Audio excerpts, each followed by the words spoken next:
Well, a very good evening, ladies and gentlemen. Welcome to another Flight Sim live stream today. It's the 9th of May 2026. It's 36 minutes past 3 in the afternoon here in the United Kingdom. We're back in Microsoft Flight Sim 2024 in the excellent Fenix Airbus A321 and channel favourite.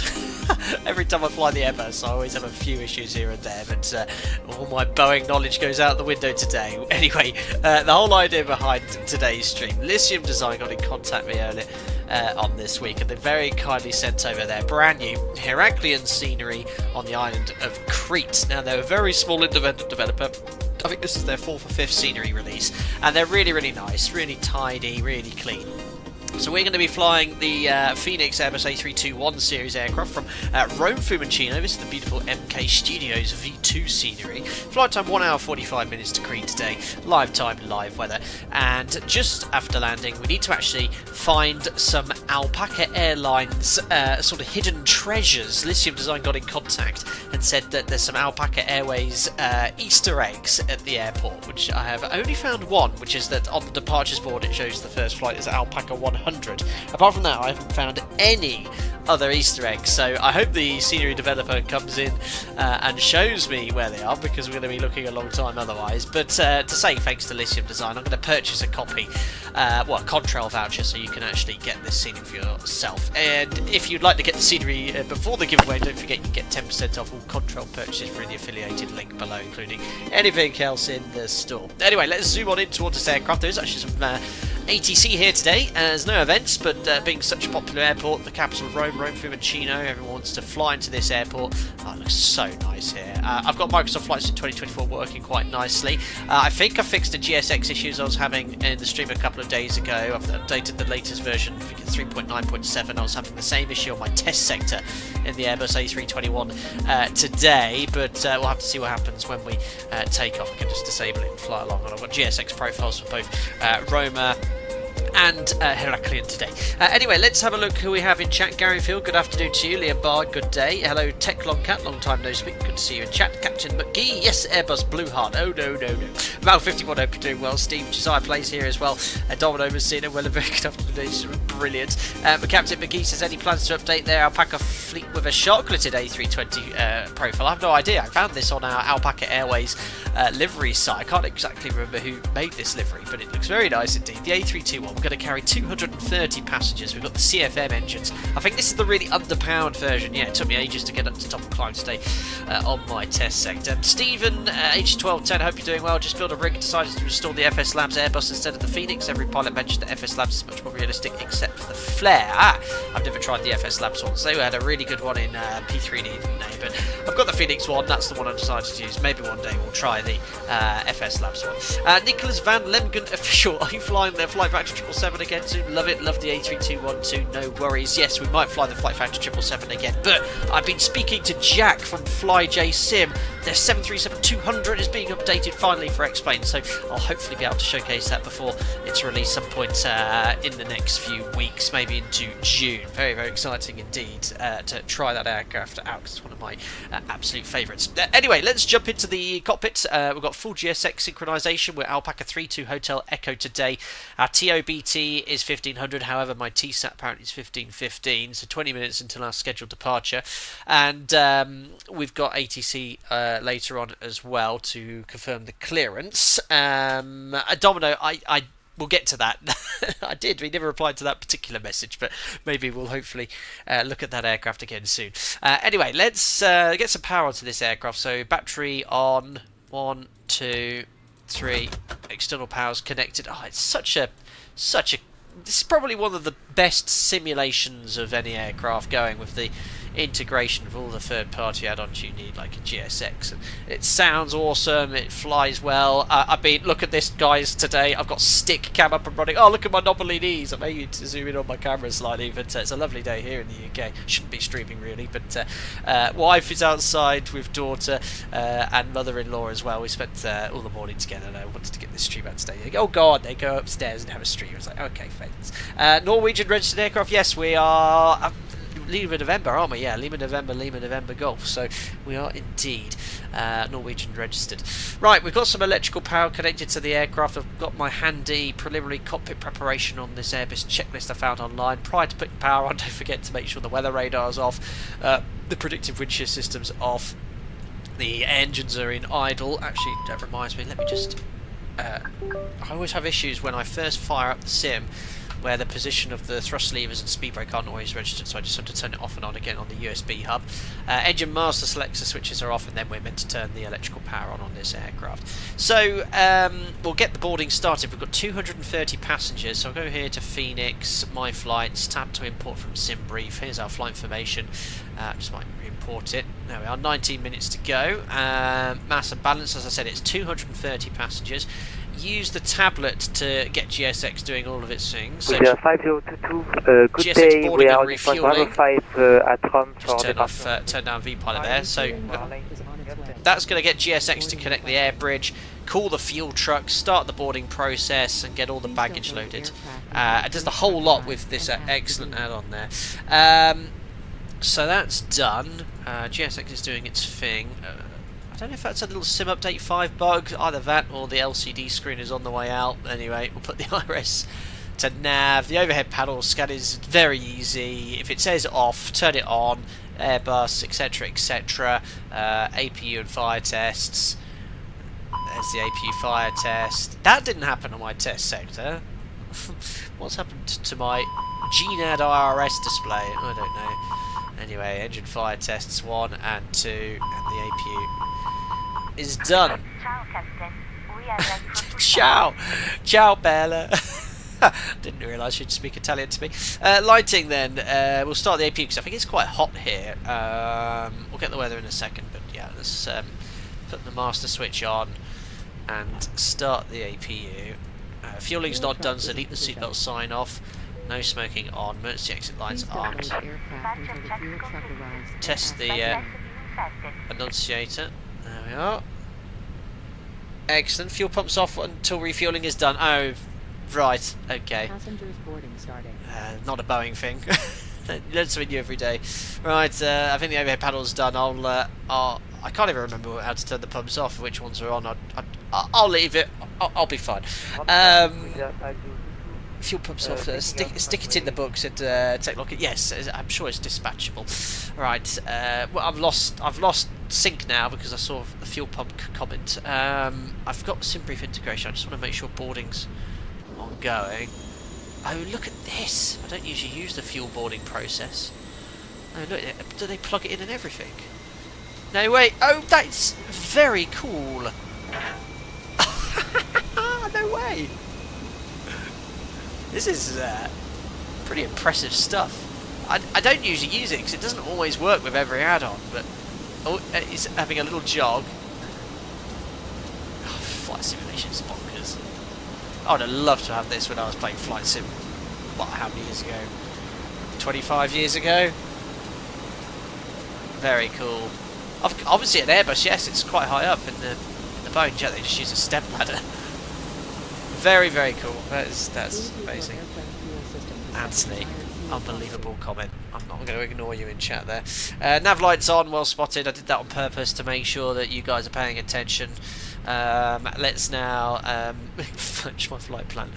Latest AirAC installed. Great. Init request. Copy in all our information. And the GNAD IRS have been bugged sim update 4, I think. Oh, really? Okay, I don't know what that means. Is there another IRS we just select? Another thing I've got to do today, I've got to do an RMP approach, but I pressed approach mode earlier and it did some sort of FLS, ILS system thing, Airbus, and it worked quite well, so we'll do the same. Alpaca 32 Hotel Echo is our call sign. Our cost index, I think, if I grab our operational flight plan, we'll have a look at our routing in a second. 7, quite steady. Cruise level 350. Great. All the other information we can sync up later once the boarding's complete. Right. I'm going to get my clearance first because Italy has transitions to SIDS. It's the most unique setup, and for someone that doesn't fly to Italy very often in real life, basically your SID on the flight plan in our case was a PEPIX 9 Bravo, which here, but you've got to work out what transition you need to fly to get to PEPIX. So we can either get a PEPIX 9 Alpha, a 9 Bravo, or even a Roton transition.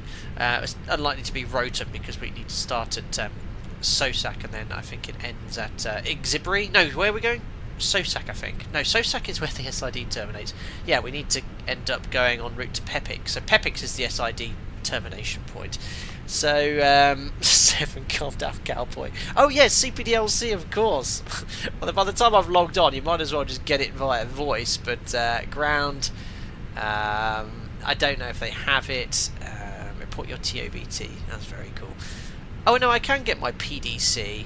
Alright, well, I know I want to talk to him. Sometimes in real life it's just easier just to ask. I've had that before so many times, it doesn't work, or it times out, you just end up calling them on voice. Anyway, let's get the weather first. I want to 1850 active. 14 degrees.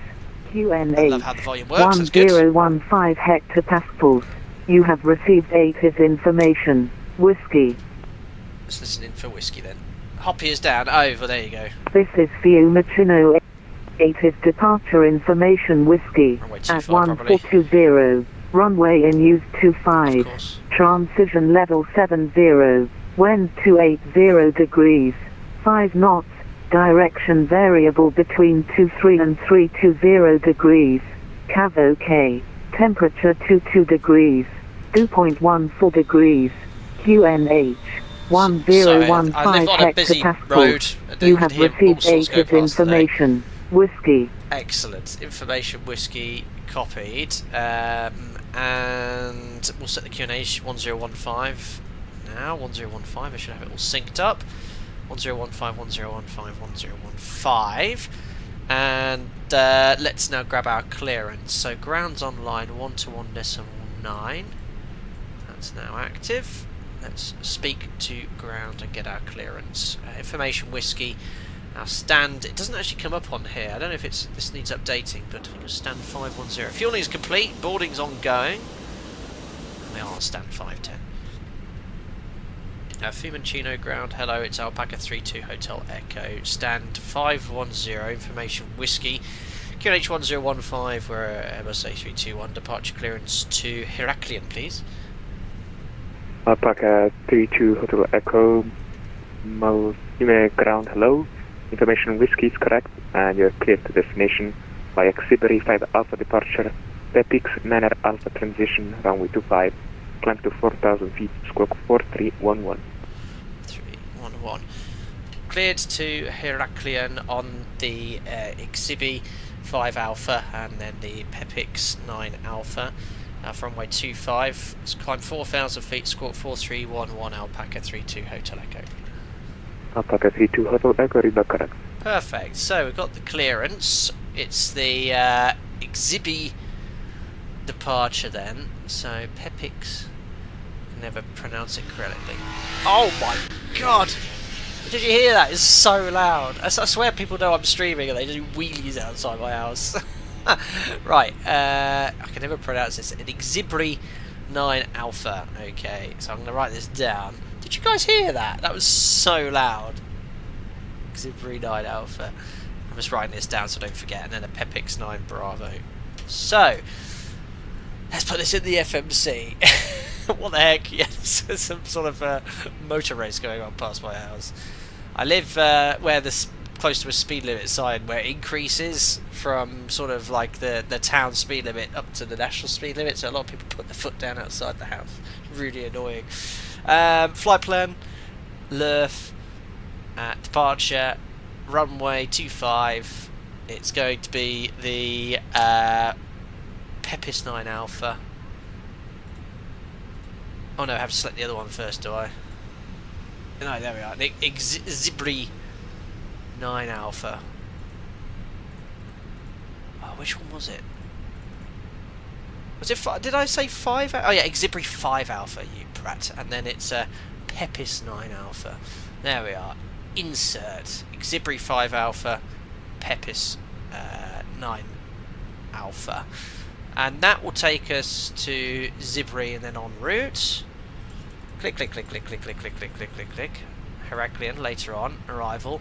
Now, all the approaches onto runway 27 there, they have these offset approaches. My operator actually has an operator-specific approach where we have sort of like a circle to land onto 09, which is hard-coded, but obviously because it's an operator-specific approach, it's not fitted to third-party add-ons and flight simulators. But it's very likely they use runway 27 in Heraklion up to a reasonable, decent tailwind. I think we even have a 15-knot tailwind approval onto runway 27. So we'll select RNP or RNAV 27. We're expecting later a Zavis 1 Alpha. Zavis 1 Alpha. And we can insert that. We just need to select a via. Bear with me because I'm not a very good Airbusser. There we are, select that. Arrival, I forgot to select via. There we are. Via Gonzo, that's what we want. Return, insert. So let's just check if we have any discontinuities. We shouldn't now. No, we don't. That's all the way to touchdown runway 27. Nightbot never works anymore. Oh, there it is. Let's just put the weather for Heraklion. It can be a little slow. But yeah, 16020. It could even be runway 09. And that way we're going to somehow do a circle to land at an Airbus A321. Please swing round to be more westerly wind. Right, that's all done. That's complete. Now, the flight plan, it's gone for absolute minimum block fuel, I think. So yeah, look, 7641, 7640. I need a little bit more fuel. What I'm going to do is adjust it manually to 78. So I'll just go here. There's probably a fancy way of doing that there by selecting the plan fuel. But I know if I go here to menu, config, fuel, the weather's really nice en route. There's a lot of disruption in Europe today. I'm very happy to not be flying around Alicante, Palma de Mallorca, the centre of the Mediterranean, but sort of east of the Balearics it's quite nice, so I've been quite lucky in that regard, being off today, and even on our route today we're going to be fine. So fuel 78 and in tank 78. What was the last thing I wanted to do? Oh yeah, just check the boarding, how we're getting on here. I can use GSX for that. We have, oh, we're fully loaded, 230 passengers. Amazing. So we can then go here to departure performance, put in all the information, load sheet data in, takeoff weight 78.9, which is what we're expecting, sync live weather. For runway 25, I have operated from Fiumicino in real life quite a lot. In the middle of the night when it's quiet, you can often get Bravo Delta. Middle of the day, still plan for Bravo Delta for performance, but you can usually expect full length. However, the performance calculator in this is superb. You can actually select any intersection. So here, look, 8,000 feet from Bravo Charlie, Bravo Delta, select, and just simply press calculate. And it gives you all your performance. I can send that to my MCDU, and my init data. How do I send my performance data? I'm not sure. I think I have to put that in manually.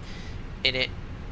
Is there a way of sending this? I think there is. I've done it before. Sync load sheet, calculate, send to MCDU. Oh, I know where it is. It's under the there we are, send to MCDU. Perfect. So my zero fuel weight's in, my zero fuel weight CG, my block fuel performance, all my speeds are in. My flap's going to be a flap 2 with an up 0.7 trim. Nothing to do. V2 set. Stop altitude, we need to set 4,000 feet. And then the squawk, and I'm ready to go. So easy. 4311. Oh, hold on. My transponder's not working. Oh, I know why. Clear. 0275. I'm going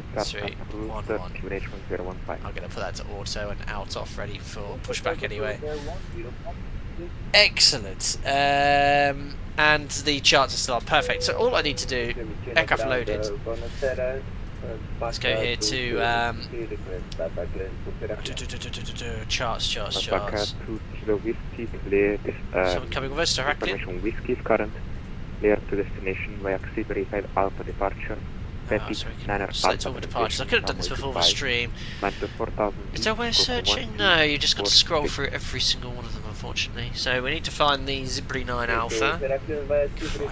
You know, this is real on the real Jeppesen charts. They're not in order. Why can't they just be in alphabetical order? It's so annoying. It's really hard to identify charts. Where is this Zibri 9 Alpha? Who decided Jeppesen to just put this in a random order? I don't even know what the order is. It doesn't represent anything.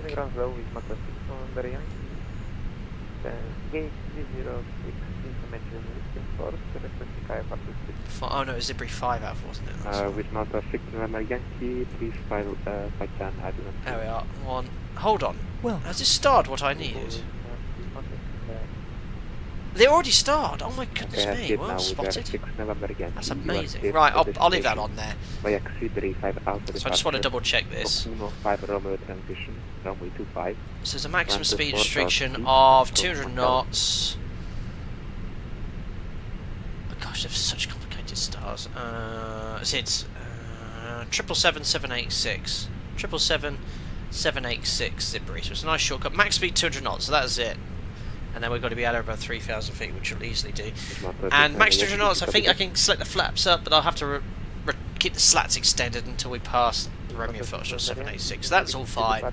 Taxi routing, pushback most likely to be facing northwest, and then out via Delta or Bravo, and then Bravo Delta's just here. That's very cool. Oh, I'm very happy that the SIDs have been starred automatically. That's really cool. Amazing. Alright, we'll keep that one for taxi. Anything else, guys, I need to do? AP bleed on. Conditioned air coming in now. Seatbelt sign on, fueling's done. It's got a bit dark now. It's camo camera starting the stream. Oh my goodness me. Looks a bit apocalyptic. Right, new sky. I just need to log the flight. We're due out in 3 minutes. It took me no time to set this thing up at all. Alright, perfect. Cheers, itch it and scratch it. 77 months as a member, that's not a short period of time. 77 months of pure enjoyment. Cheers, buddy. It's very kind, one of the longest members on the channel. Thank you very much for the support. Right, Alpaca 32 Hotel Echo. 77 months. What was I doing 77 months ago when you joined Itch and Scratch It? Did you join doing a stream? Who knows? Well, you know. There we are. A321. It's just a regular, it's not a Neo, is it, this one? Alright, 220 passengers, book flight. Oh yeah, departure time in within 10 minutes now, so I'll put 1509. Won't let you do it within 10 minutes, book flight.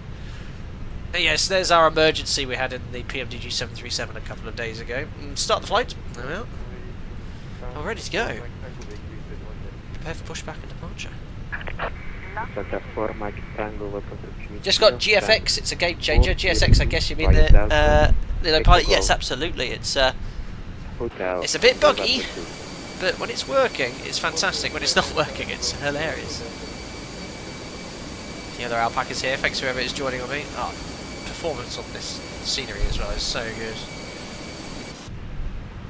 Right, right. Request push and start. I think turning on the anti-collision light fixes the. Or gets you ready for pushbacks. What was that window? What are you looking at there? This one here, I'm not sure.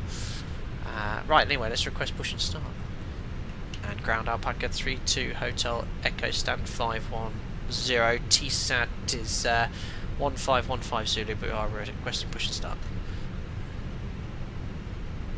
Alpaca 32 Hotel Echo push and start, facing east QNH 1015. Push start approved facing east QNH 1015, Alpaca 32 Hotel Echo. Alrighty, so pushback procedures. Well, that's annoying, that blinking light. So transponder's out off already, beacon on. Where's your switch for the beacon? There we are. Oh, what have I done? I think that was the ground power disconnecting. I hope. Disconnecting the parking brake. There you go. And that is a 24-second late departure, ladies and gentlemen. Oh, grazie mille. haven't had that before. Starting engine number 2, so I need to put this to ignition start. And I'll, 0275 due to engine 2. controller workload. I'm Airbussing everyone. Takeoff is going to be on advisory, and then contact Roma radar on 124.2. Oh, engine after 1 passing first. Oh, 100. the thing I'm following said engine 2 first. That's all I'm following today. There you go. It's a good little checklist. This engine start, and that's engine start 2, and engine 1 start same as for engine 2. I think this is a British Airways one.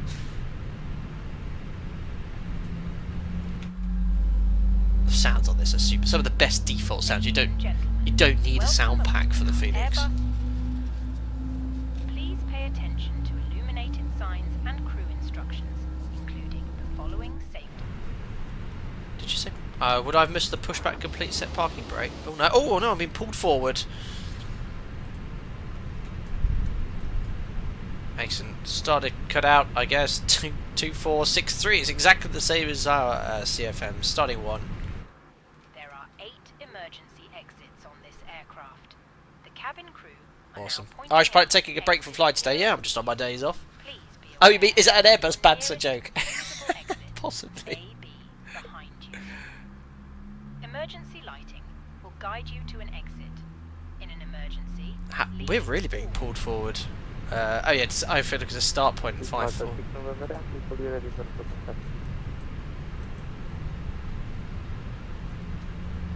Martha 6 November Yankee, pollution start approved.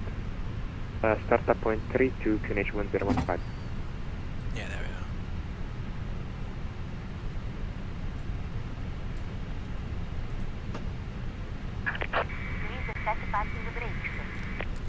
are. GSX so far has been great. Gosh, the weather's looking a little... not cav okay anymore. Hey, cav okay? Unless it's above 5,000 feet, but... doesn't look that nice. Right, what's my after start flow in this thing? It is to turn the engine mode selected to normal. AP bleed off. AP off. Don't need engine or wing anti-ice. Here comes another car. There we are. Arm the ground spoilers, flaps to 2. Flight controls on the taxi out. window blinds open and seatbelt. Overping, yeah, someone told me that's been a bug in the Phoenix for ages with their GNAD IRS. Oh gosh, I've moved my sun visor. Right, I've done my before taxi floor already, just check the pin. And there's the tug well away. Cavant okay. Told them we need to stop doing that, chat. Tenerife isn't, it was it the other day. No, there's a Eurowings Discover. Gee, I love that suit, it's so good. Alpaca 32 Hotel Echo, request taxi. Ben Butler trim, of course. Alpaca 32 Hotel Echo, taxi holding point runway 25 via November Golf, November and Bravo. Taxi to runway 25 via November Golf and November and Bravo. Alpaca 32 Hotel Echo. 0.7 up, wasn't it? I forgot some Airbuses trim for you and others don't. Right, 25 via November. Where's November? November Golf, or is it just? Oh, confusing. No, there it is. November Golf is up here. November Bravo, perfect. So it's sort of like the third left. All right, we don't need to. I don't know if we need to do an early left turn. It doesn't really say. We'll just stay on hotel for now. Right, anyway. Parking brake released. And taxi and turn off is on. Let's go to Heraklion. Just make sure white sim's nice and loud for you. Perfect. Only the A340, A380. RTI, on my checklist I'm following, it sort of does it on the taxi out, so I'll select max now.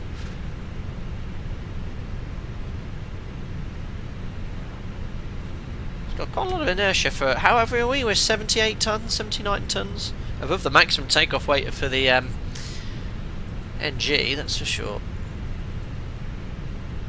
So next left after this will be November Golf.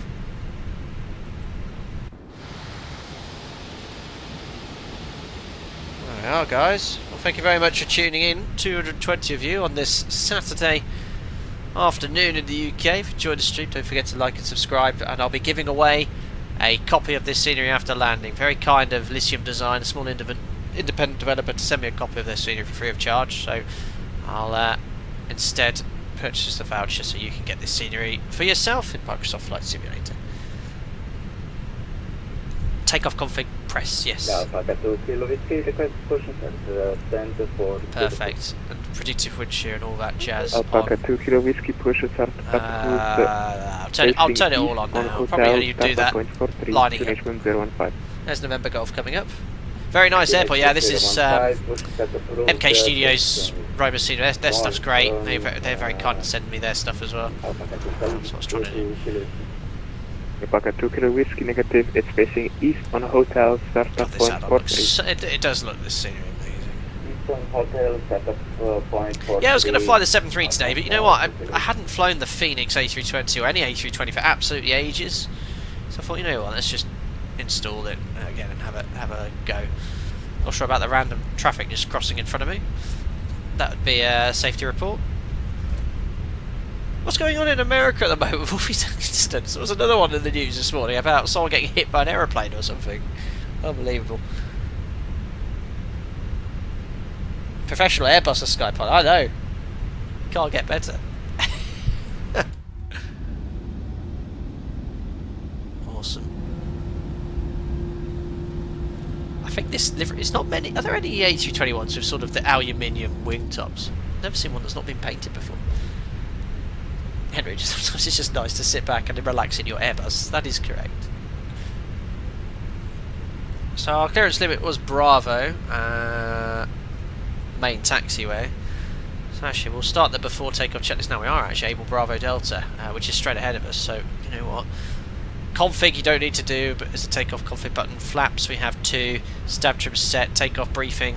It's going to be a Zibri 9 Alpha Pepix departure, all linked up, climbing to 4,000 feet. Noise, whatever Airbus decides, and we'll climb straight ahead in the event of an engine failure to 4,000 feet. Reviewed, cabin secure. Checks complete. There we are, clear left. Alpaca 3-2 Hotel Echo, ready for departure. We are actually able Bravo Delta. Alpaca 3-2 Hotel Echo, roger. It's gonna be Unicom 1.8, and when passing flight level 100. Actually, stand by. Controller just came online. I'll stand by and okay to taxi to Bravo Delta. Yep, affirm. Taxi to hold short Bravo Delta. Alpaca 3-2 Hotel Echo. Perfect. Might have a little tower then. Tray table out as part of the taxi flow. Yeah. Engine scratching. Actually, Alpaca 3-2 Hotel Echo, can you just hold short of Bravo for me? Hold short Bravo, Alpaca 3-2 Hotel Echo. Yes. I just need to coordinate the holding point. No problem, take your time, Alpaca 3-2 Hotel Echo. Perfect. Alright, parking brake set. If the cabin crew are still doing the service, they're now doing it from their arse in the galley. Because I slammed on the brakes there. There you are. Checks complete, ready for departure. We'll let the controller coordinate our takeoff from runway 25, holding short of the Bravo taxiway just here. Awesome. Didn't take any additional fuel today. Minimum block fuel was 7.6 something. We took 7.8. So hopefully the wind doesn't pick up too much. I think in hindsight, with that wind in Heraklion, I didn't look at the TAF. Yeah, actually, you know what? It's not too bad. Worst is 16 knot across. Right now, it's sort of 160 at 17, so slightly stronger.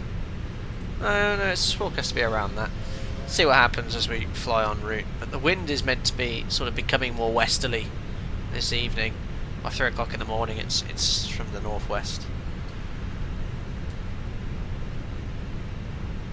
They're going to spit in your coffee.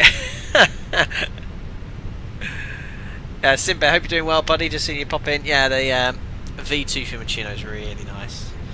I mean, generally speaking, I try to, in Microsoft Flight Simulator, fly from third-party sceneries because the default ones are terrible. And Rome is such a well-located airport, so you know I don't mind departing from this. It's usually I've departed from Rome loads of times on streams before.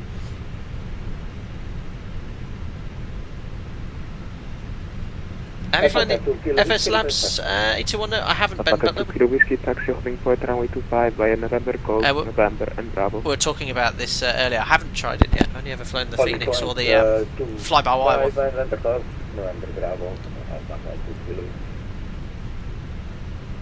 Hopefully we'll have some more coordinating and we'll get on our way, guys. So if you just tuned in, we're just waiting for ATC to coordinate our departure. We've just had, by the sounds of it, tower or approach come online. We're just about handed over to Unicom for takeoff. But, Packet 32 Hotel Echo, you can continue taxi to holding point Bravo Delta 35 and contact Roma 125.5, ciao. Taxi Bravo Delta runway 25, contact 125.5. Alpaca 32 Hotel Echo, bye. It's probably wondering why there's a motorbike going up and down the cabin. Yeah, it's a lovely day here in the UK, so people are out and about on their bikes. All stations on the ground, I am now closing. Monitor Roma radar on 125.5, ciao. Ciao. 125.5. Thing is though, if I close my office window, it'll get very hot very quickly with my thermonuclear PC. There we are. Anyway, I did choose 125.5, didn't I? It is active. Yeah, if I press the button. Perfect. Roma Chows, Alpaca 32 Hotel Echo, holding short, runway 25 Bravo Delta, fully ready for departure. Alpaca 32 Hotel Echo, Roma, runway 25, clear for takeoff, wind 270 degrees, 6 knots. 25 cleared takeoff, Alpaca 32 Hotel Echo. Cleared takeoff, ladies and gentlemen, off runway 25. There we are.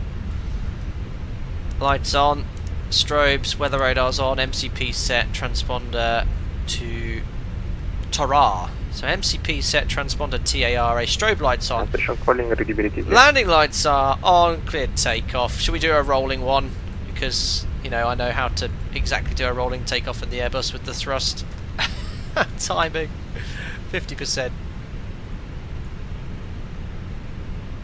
I'll be fully lined up at the time they've spooled up, I don't think. Alright. Toga's in chat, let's go. Stabilised. Max Cut. And SRS runway flex 49. 75 radio check. Oh great, thanks for your radio check. Now radio 5. Thank you. 100 knots for eastward pressure.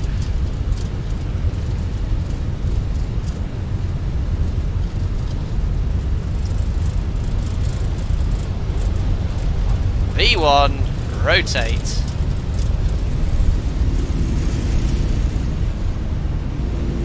Nice. Positive climb. Gear up. What do I do with my right hand now? Nav. They fly by unfortunately in 2024. Whiny. Alright, oh, turn. That was an aggressive turn in. Hey, it feels really... you know what, obviously you use control wheel steering in the Airbus, in the 7.3 never, but we do it during the type rating. It does feel very much like that. Climb, lower the nose. So, once I'm above F, I can go to that, and then 200 knots is the maximum speed for this turn.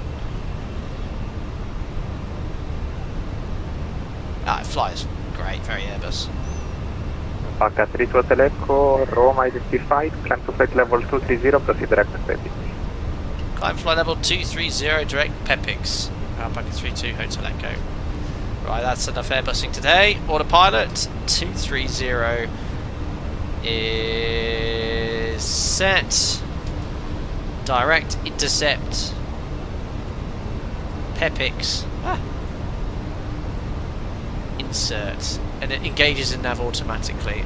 And now we've got rid of the speed restriction, so it's going to command 250. When I'm at S, I can press the button again, can't I? S, press the button, 250 knots commanded. Oh yeah. Set standards. Passing 27, flight level 230. And we're already routing direct to Pepix, which is near on this SID. Good morning, Ryanair 7675, stand loud Ryanair. X-ray So his microphone information located on board, halfway down his gullet. request clearance to Napoli. Cool. Ryanair 7675, Roma. Okay, flaps up, after takeoff checklist. 5 Alpha departure. After takeoff checklist complete. 9er Golf transition, runway 25, There we go. and to 4,000 feet, squawk 1000. What do we do now? Get a deck of cards out, or Sorry, confirm initial climb. Initial climb is 4,000 feet. let's turn that guy out of it. Well, now what? We've got nothing to do for the next hour, 40 to minutes. destination via Oh, I want to talk about XB5 some of these Alpha departure, Rifi aircraft crashes. 9er transition, 4,000 initial climb, from squawk 1000. Correct. Now, Paka 2 Kilo Whiskey, Roma. all joking aside, Via Bravo yeah, Delta, clear for takeoff. it's a very, very clever aeroplane. The Old design 070 now. is the signal. I mean, the 320 is probably up to nearly 40 years, isn't it? But it's designed to be a system operated aircraft, and it works brilliantly. Talking on his megaphone. Yeah, he's taken it out of the safety equipment bag. FedEx 1020 Roma, clear to destination via Xenol 5 Alpha departure. It kept telling you what you forgot you have to take off checklist. Runway 25. Nothing there. Time to Yeah. Oh yeah, 4,000 sorry. Extend tray table, 1, disarm 2, small 3, crate. 0. There we are. That's it, isn't it? Oh, my landing light. Yeah, I'll do that now. Usually 10,000 feet, isn't it? Though I'll leave them out. Look at this. So 250 knots. I'm doing 2,700 feet per minute. It's going to take ages to get up to flight level 350. FedEx 1020, correct. There we are. Irish pilot, he's having to shout because of the 737 cockpit, brilliant. Hoi hoi, I know, alright, fair enough. Fair enough. Team, you should try a side stick from FS projects, they're really realistic for the A320. Oh, cool. It's a slow bus. Now, which one is the... It is this one, isn't it? The 321 with this... With the CFMs, isn't it? Level 900. Oh, it's a heavy airplane. I mean, it said the maximum takeoff weight was like 90 tons. What's my climb thrust? Is that full climb, 90.8? Level 195 is 180. Iberia 651 Roma, expect rest whiskey approach around. Yeah, then your plane, I know, Simba, I know. And the descent to flight level 100. Oh wow, long wait for that Left joystick TV. whiskey Yeah, wow. 16 left, direct Subok and descent level 100, Iberia 651. Paka 2 Kilo Whiskey, Roma, proceed direct. So we're already routing direct to Pepix. Here it is on the flight plan. It's route en route. But passing flight level 102, flight level 230. Let's do the pre-cruise checks. 2 Kilo Whiskey, Roma, proceed direct. That's a different alpaca. Fuel, we've got on board 7 tons. Lights. Station calling for clearance again. Off. Verify the APU's off and the turn-off lights are off. Those light off. Air conditioning pressurization, request verify. 3.1 psi climbing set. How many passengers? Checks complete. 24,000 feet, squawk 1,000.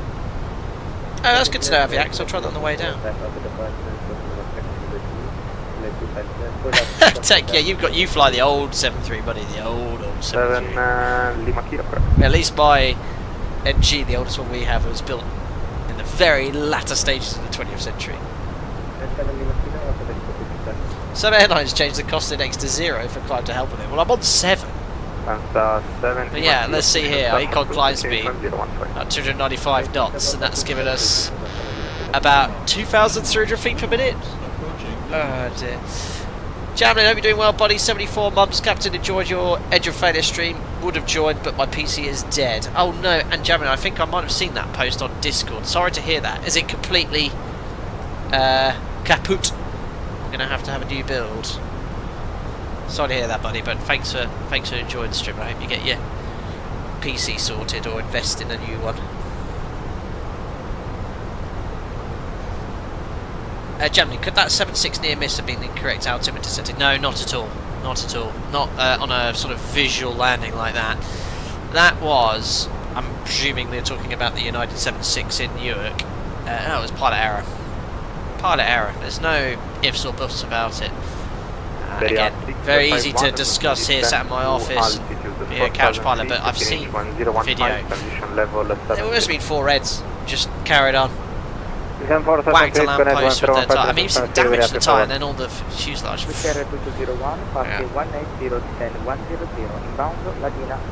Anyway. And tell them with more NGs and classics these days, the old beaters on their way out. Yeah, I mean, the NG is being retrofitted, a lot of them now. Is it BDSF to the freighter versions? Actually, I've got quite a few of them.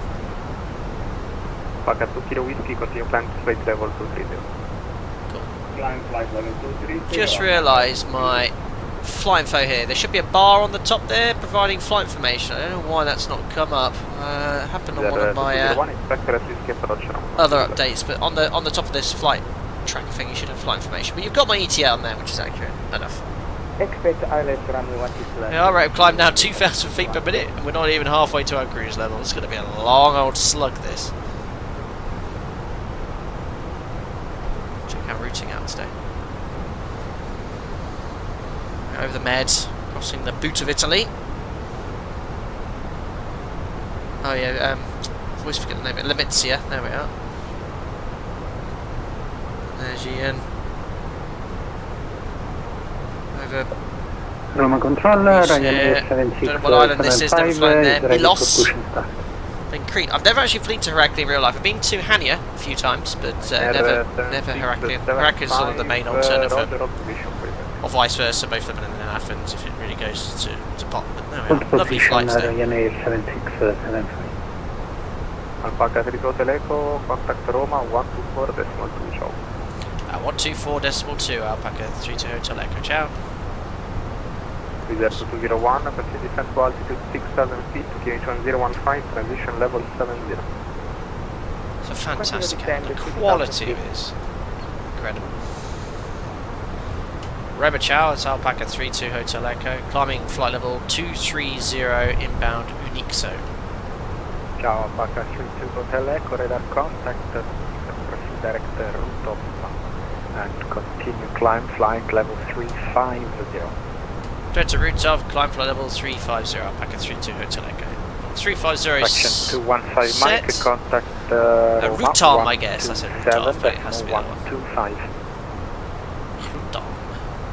It's awesome.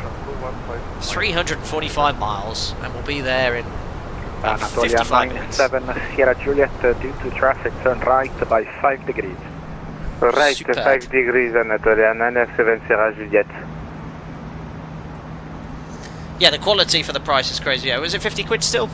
Very reasonably priced, because the modelling of this is just...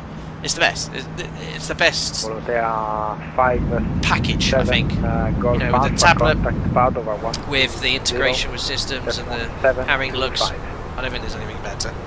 120725 007, call out. TB says, what type of training did you do? I'm planning on trying to get into a cadet scheme to get a job offer before starting, funded, self-funded, and if not, exploring other options. Any thoughts or tips? It's been now 17 years since when did I start my training? Yeah, 16 years, 17 years ago. I was self-funded, and there was no schemes at all when I was learning to be a pilot, so I did an integrated course at Oxford Aviation Academy.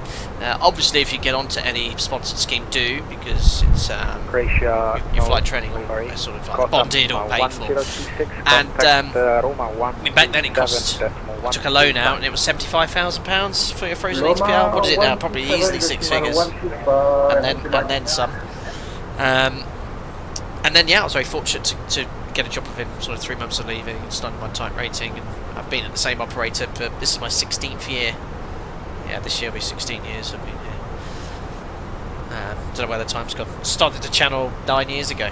I've been running the YouTube channel for more than half the time I've been an airline pilot. It's crazy. I started flight edge sim when I just became an SFI. So my TRR, my 737 rating.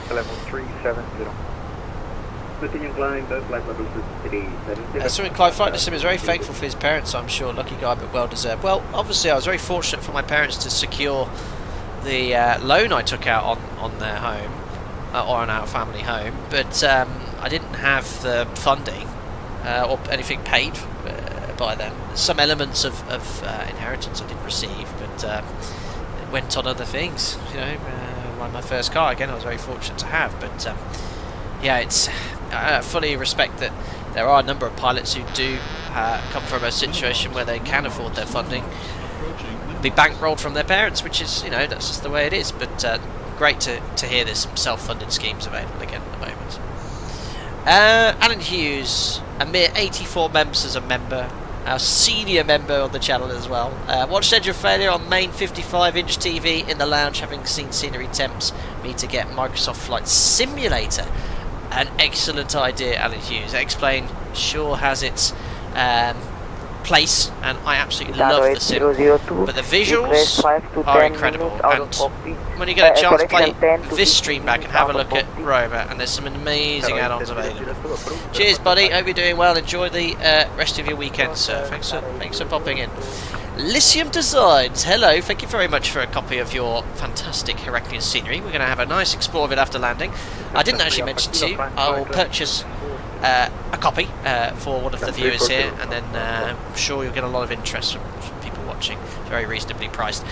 Any clues, Lisium Deisgn, on where some more of these Easter eggs are? I found one of them on the departure board. Any more? You said there were Easter eggs. So we'll have to find out. HMS doing, yeah, the scholarships are immense, life-changing opportunities, absolutely. Glad they're around. Anyway, 14 minutes airborne, we're crawling past 23,000 feet at 1,100 feet per minute. I got the gear down still. Really is. Does not climb, does it? That's bonkers. We'll put it this way, when we did the engine failure stream the other day, we were diverting to Manchester after takeoff. Single engine, single engine max takeoff weight below 10,000 feet. I could climb at 1,000 feet per minute, no problem. Oh yes, no, Lisium Deisgn, you don't have BJAN seasons installed. I don't even know what that is. So no, and Lisium Deisgn's, I had a good look around the scenery earlier, it all seems to be working fine. And I'm very much a fan of running as fewer plugins as possible, because they so many seem to conflict with other plugins that, you know, I have what I need for me, which in Microsoft Flight Simulator isn't much. So I run obviously GSX. I think that's it, and then obviously add-on aircraft, add-on airports. That's all. TB said main X-Plane 12 right now is your main simulator, I guess, but would you say you prefer 24 and X-Plane 12? Been thinking of getting 24 for a while now. I don't have a preference. I use both. I think 2024 has more stability for me on my PC, and it looks amazing. So I really don't genuinely don't go, oh, I prefer that one much more. I love both of them. Oh no, Lisium Deisgn! Oh, oh, there was me looking for Easter eggs. Oh, I found it already then. No problem, no problem. I was looking for a little cuddly alpaca. It's all cool, it's all good, my friend. Well, we found the Easter egg. We'll show everyone anyway in chat. I didn't see eggs. Looking for multiple. There's me crawling around your scenery. No problem, buddy. It's very nice any day. It's such a popular holiday destination. I assume my weather radar's on, but I don't think is it modelled? Well, there's no real accurate weather radar in any simulator, but certainly not in Microsoft Flight Sim. Physics, I mean TV, yeah, I mean I do prefer how aircraft handle in X-Plane. But it's not bad in 2024. I think from the engine failure stream we did in PMDG the other day, the main thing was the rudder input was minimal based off the engine failure I had. In reality, it would be a significant amount of rudder input. The rudder trim wasn't much, but you know, for the average user, it really doesn't make any difference.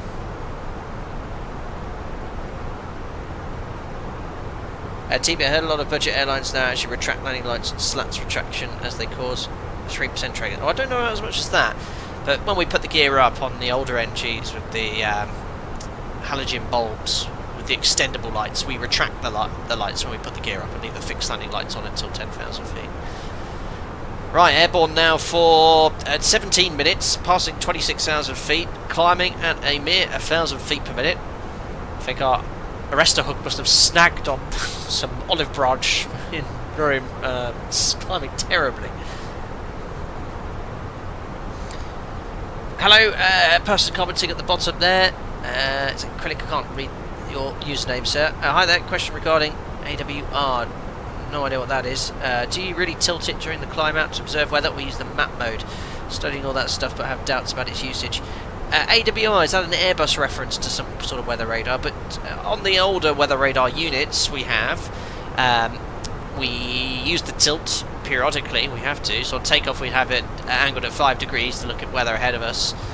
And as we climb, we gradually lower the tilt. So in the cruise, we sort of have it between 0 and 1. Maybe 2 degrees down, not as much as that, perhaps, and then we just pick up ground clutter from around 80 miles onwards, and anything within that is probably VSL. On the newer weather radars, it's all automatically done. It just displays weather, which is in your flight path. That's a 3 Alpha Kilo, clear red. You can climb flight level 360. Climb 360. Alan, say bye for now. Get ready for concert later. We'll catch us later via YouTube on main TV. Amazing, Alan. Well, thank you very much for popping in today, and enjoy your concert. Tower 1647, set flight level 2002.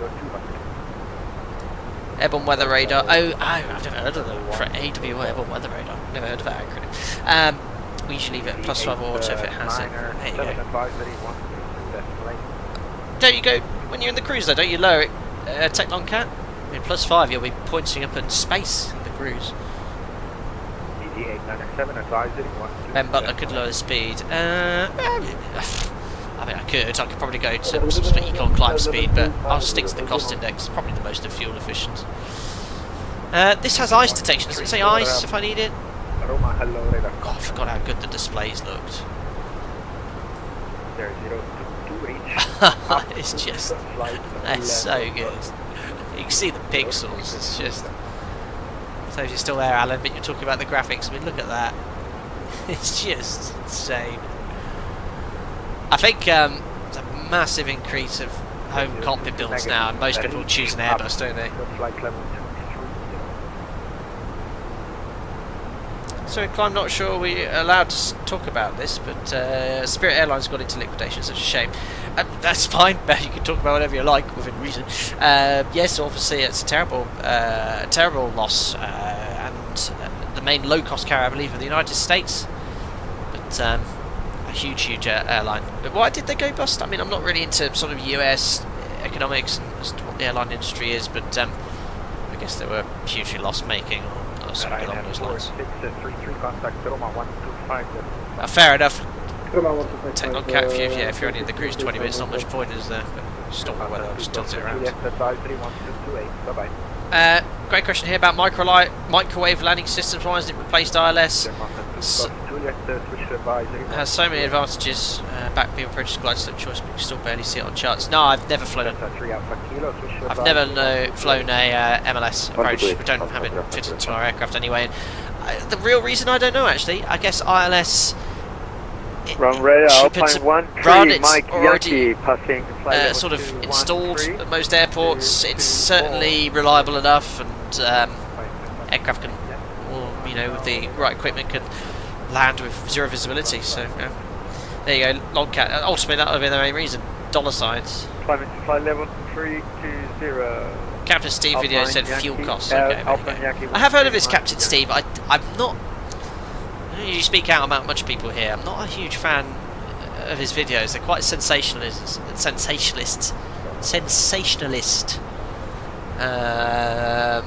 a bit clickbaity. I try to stay away from that sort of content anyway, but I don't find it very professional, if I'm honest. But there we are.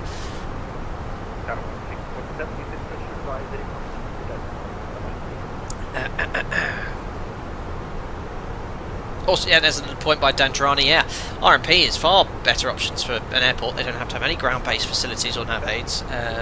Aircraft's inboard navigation systems and the ability to fly accurately means that RMP approaches, the minima is pretty much identical to Cat 1 ILSs. And there's only about depending obviously where you are in the world, but most airports around the hemisphere in Europe here probably have in total 10 days a year in which they're actually in LVPs. You know, so there you are.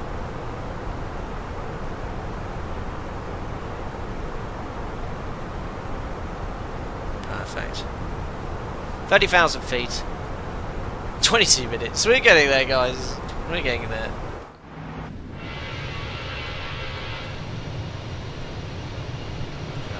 Fully loaded, guys. 230 passengers today on the way to Heraklion from Rome. This is a real world sector as well. No, not RP. Chrysler Classic with no GPS.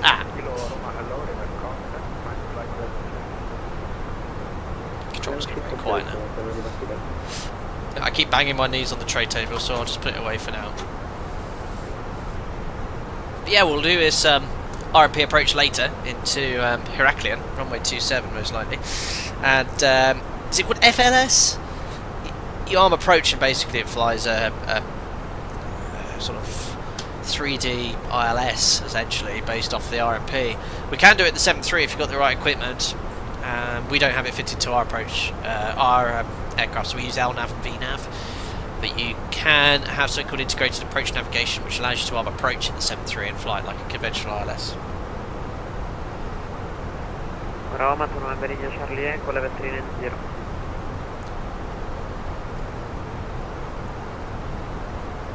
Equal time plan. That's cool. To November India Charlie Echo, Roma, ciao, reverso. Get amazing FPS in this add-on. Oh, it looks like my GSX fix works anyway. Roma radar, oh, is FLS quite rare in the Airbus as well? Interesting. I don't think, no, once I did an RMP approach in a stream and I used it. That was really based off chat. I was actually reading this checklist I have here. Squawk 3741, Ryanair 24 Sierra Alpha. It's a great little checklist actually. It's old, but it's based off of 320, and it's got guides from all the different approaches. There we are. So this is the one I did earlier. 022, stop descent, flight level 25.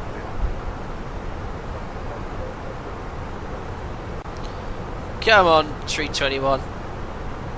We're getting there. So we're crossing the boot of Italy off to the left, and then Ryanair 24 Sierra Alpha, you are identified. San Marco. Very nice. Direct to Supu. Should see off the left hand side. Oh, look at that. Beautiful.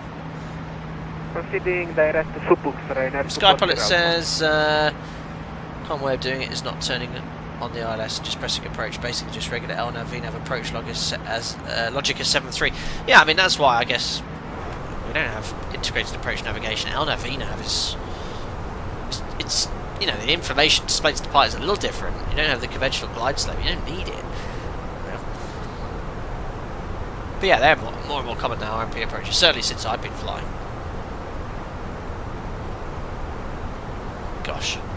It's going to be a 27, 28 minute climb, isn't it? Maybe more, maybe 30 minutes. Just so, yeah, I did see the option for FLS, but I'll leave it on. It's quite cool. I quite enjoyed using it. I don't like changing settings in flight as well to aircraft add-ons unless I have to.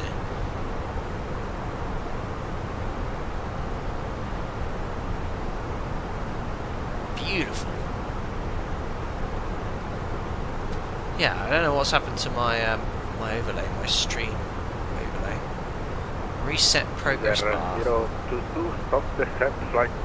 Oh no, I've restricted now fixed to pre-flight. Oops. Manual climb. Close. Don't know what happened then. 002, are you back on frequency?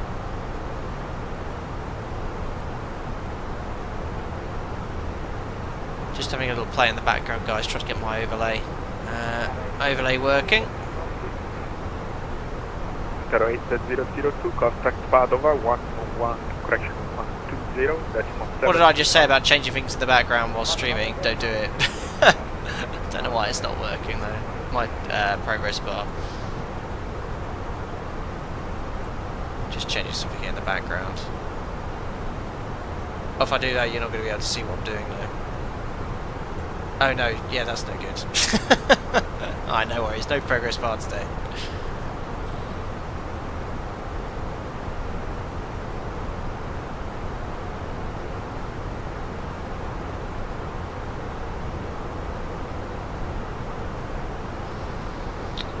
More to go.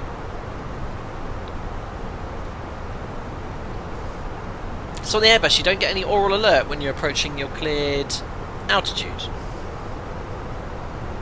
I've flown this aircraft enough times, just can't remember. Here's company message, that would be delay code, won't it? Or something like that.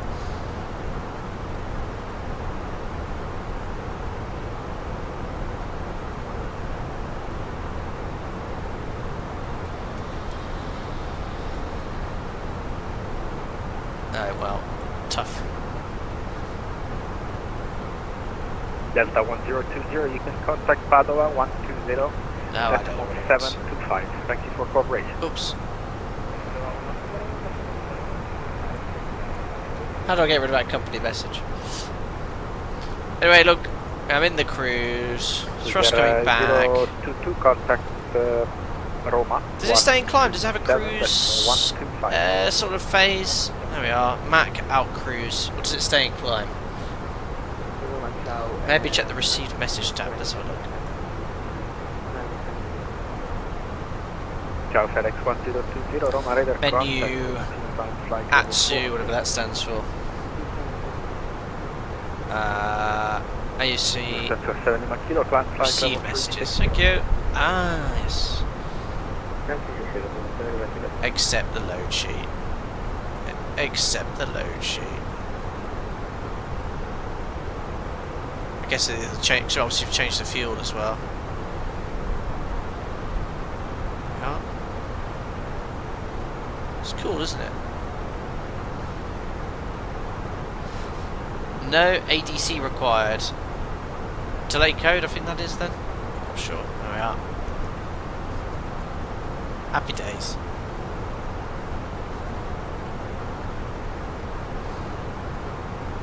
If you're hand flying Airbus, it plays a C chord up to 700 feet to go. Ah, okay, okay, interesting. Good to know. Good to know. Oh, nice in the cruise. 40.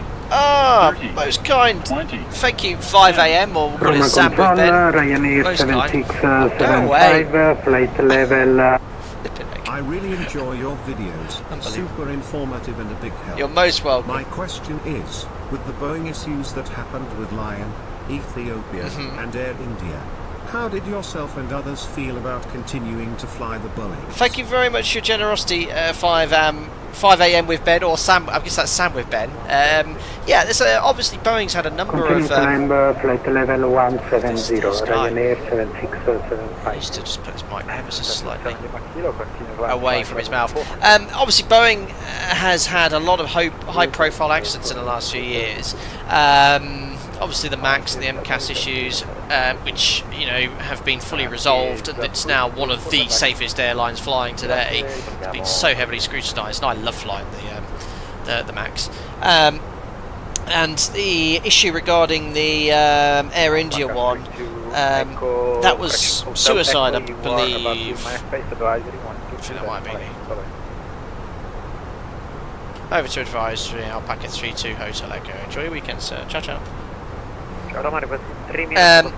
Yeah, I haven't actually read the latest of the Air India, but I think that was crew suicide. I don't know. I don't want to obviously say anything. I'm not fully aware of what happened, but obviously there was a lot of discussion regarding the start levers, which we have on the new NGs and the MAX as well, the same identical start levers, and we actually have adopted our procedures to do a tactile check on them. So after engine start, we physically check the start levers are latched by pushing on them, not like heavily, but just make sure they're not moving. But yeah, has that been confirmed that it was indeed suicide? I don't know. I don't want to say anything there, but yes, these are obviously high-profile accidents.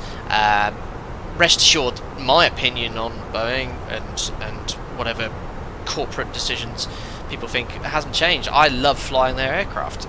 They've been going for nearly 100 years now, or over 100 years, their aircraft, and I've been flying it for 15, 16 years, and I've never had a serious incident. The 737 especially is an incredibly reliable aircraft, which is why they've built thousands upon thousands of them. It's fuel efficient, can carry passengers safely. I mean, how many billions of passengers have been carried? I don't know, but yeah, thanks for your question. I don't know if that's fully answered it, but certainly for myself, I have no issue flying Boeing aircraft. Air India preliminary report just talks about the engine levers going in sequence to the off position. They're now still looking into the flight crew. Yeah, we'll have to read into that one, but I've operated the aircraft with those start levers. They do not easily get cut off. All right, it's quite a large lash, and like I said, we do a tactile check every time we operate the aircraft after engine start now. You can't physically push it down. You know, you have to pull it out to get it out.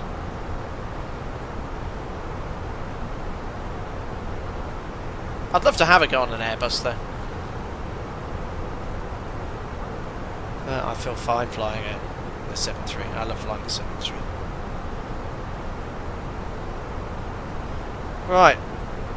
We are on advisory now, 122.8. If we are lucky, we might get some ATC later.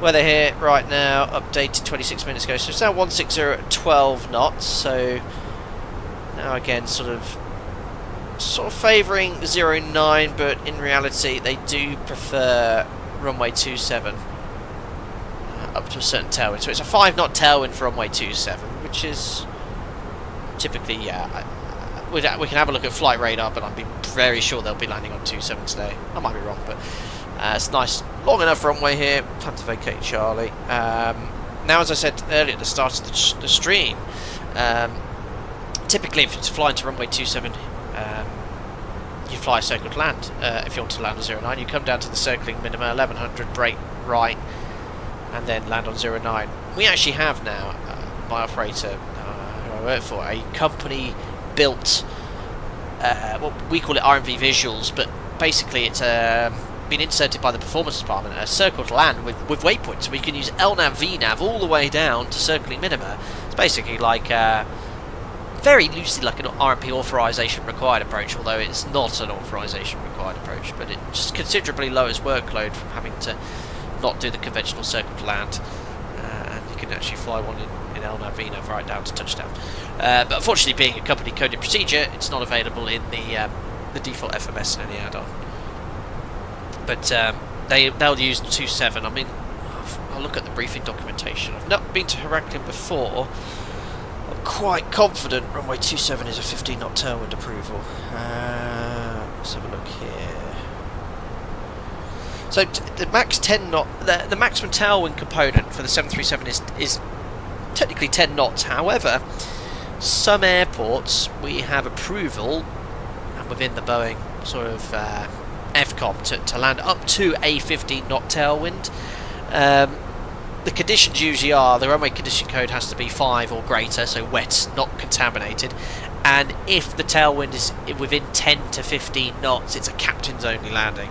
They're the only sort of stipulations really. It is worth noting though that any tailwind significantly degrades your landing performance. I don't know what the exact, I think it's for every knot, is it about 1% increase in landing distance or something, or maybe even more, maybe it's 2%, I'm not sure of the exact amounts. Regardless, you put all the information in the OPT, and if it's you know legal, you can land.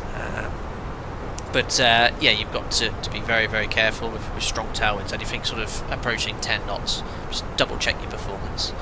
It is factored tailwind. Athena's online and does cover Heraklion now, very good, so we actually have some ATC later. Tech Cloncat, a few of our guys asked to go in the Airbus sim, the other sim provider has. They said it was strange. That's what I said on my initial Airbus streams, it was strange.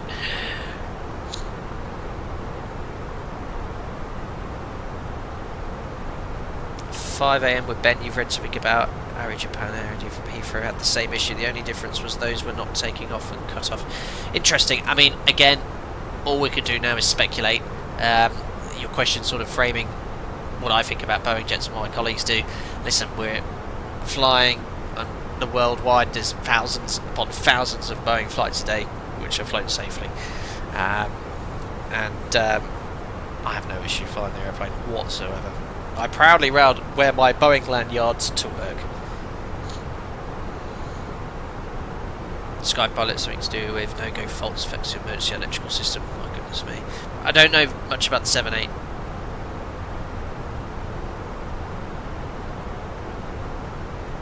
that's something we're lacking in Microsoft Flight Sim 2024. I know we have the default one, and it's been sort of spruced up a little bit by its working title, and then you've got the Kuro mod, and there's a Horizon Sim, which I don't think I've ever flown, but wasn't there someone that making a decent third-party 7.8? I'm not sure, but yeah, it's one we're certainly lacking.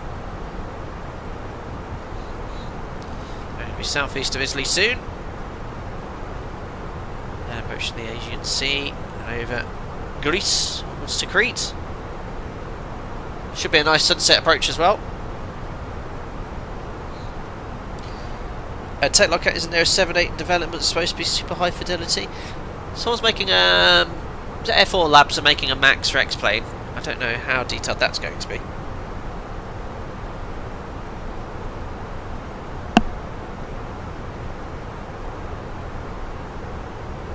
Your company Vector is making the 9. I've never heard of that. It's news to me. Vector. What are people calling about Vector? Time for some circling. Oh god. I should have taken my aeroplane for the circle. I could do it in my aeroplane. The conventional circle. Surely it can't be difficult in this. Level off at the MDA. Sorry, the circling minima, and then brake right. Do some times. Yeah, well, you know, if ATC's saying it's a circle for 09, we'll do it. If it's a straight 27, we'll do it as well. Tracks and timings, 270, brake right. So we'll go on a heading of 305, downwind 270, timing 1100 feet. So pretty much 10 times 3, 30 seconds, downwind, time, round we go. Yeah, it probably is easier with the Airbus. I just turned off all the flight directors and hadn't fly it. Tell her, Cat, can't you just take it to talk to it like an Alexa and ask it to do a circle land? Yeah. Hey Airbus, circle to land please. Yes sir.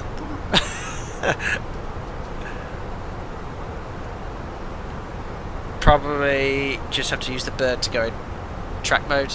I don't know what any of that means, walking 1993, but okay. Give the Airbus the bird. Nathan, the aircraft I'm most excited for at the moment is Bluebird 75, was the aircraft that got into Flight Sim on FS 2004 when Captain Sim used to be good. Yes, they did make some great aircraft back in the early 2000s. For sort of Microsoft Flight Sim 2004 FSX, and then they just went to, well, they went rubbish, didn't they? They went rubbish. But yeah, the Bluebird 75 does look terribly exciting. Is that out this year? Yeah, we need to fly the Flight Factor one again soon. That's always a bit of a channel favourite. There we are.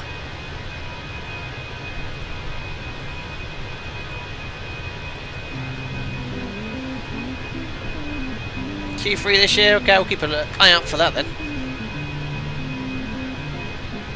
Down Charlie, there's a above the autopilot 1 button. There's a button to change the MSV mode to track mode. Oh, okay. VS FPA. I've never used any of this on any live stream. Wouldn't dare. Wouldn't know how.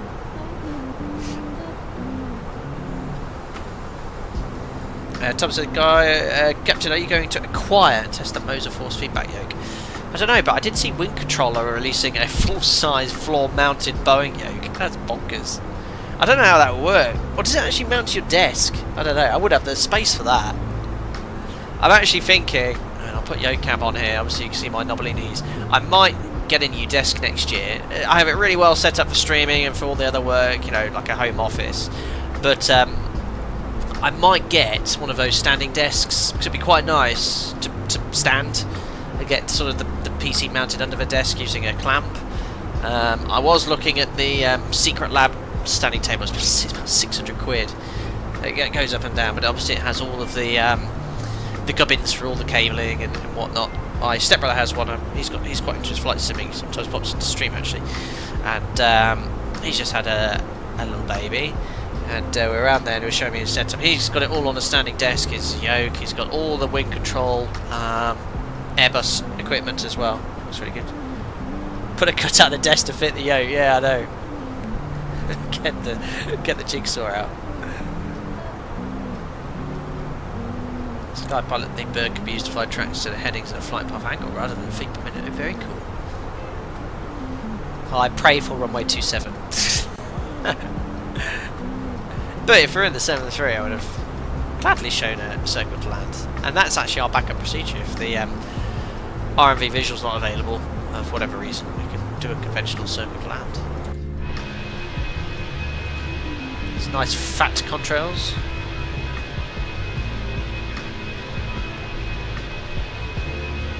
Oh, Simba, do you have that Secret Labs table? It's amazing. Yeah, I know. Heck of an investment, though, isn't it? And I think I'd want the extra large one. I actually measured the width of my office, and it would fit. Sort of 10 centimeters either side. It would look super cool. But then I'd have to change all of my furniture around because I have everything white in here. White desk, white storage boxes. Oh, they look all right. Maybe next year.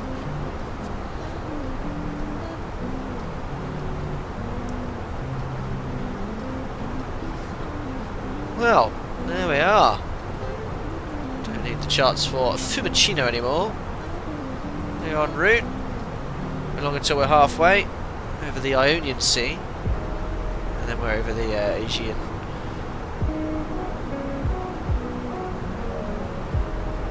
It's a great tablet, isn't it?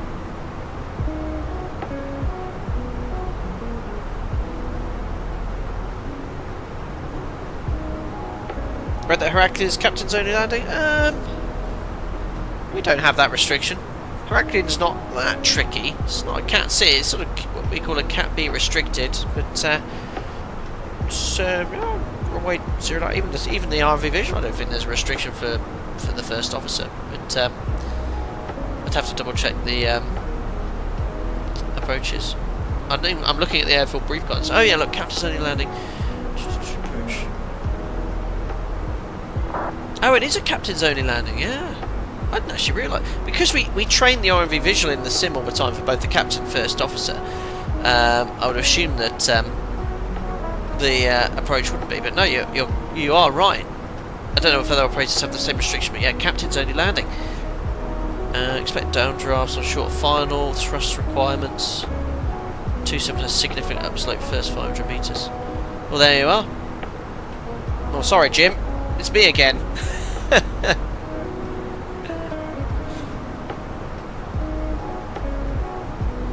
Yeah, we actually train the RMV visual, which is this approach we were talking about earlier, for both crew members. But you're quite right, in real life, captains only. I've never been here in real life. Yeah, Crete. I've been to Hania several times, but not to Heraklion. Maybe I am the captain now. Actually, talking about cutouts, I do need to take a chunk out of my desk.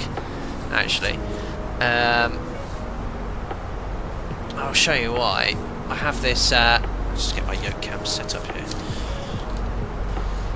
Oh, I don't want to knock my water over. There we are. Let me show you my desk. So, here's my 737 MCP, which I have super glued. No, I've used the included sort of double-sided sticky tape. Now, I have a separate thing. This pulls out, which is great. So, you know, I can pull this in and out. This I need to get working again. I've got around to it.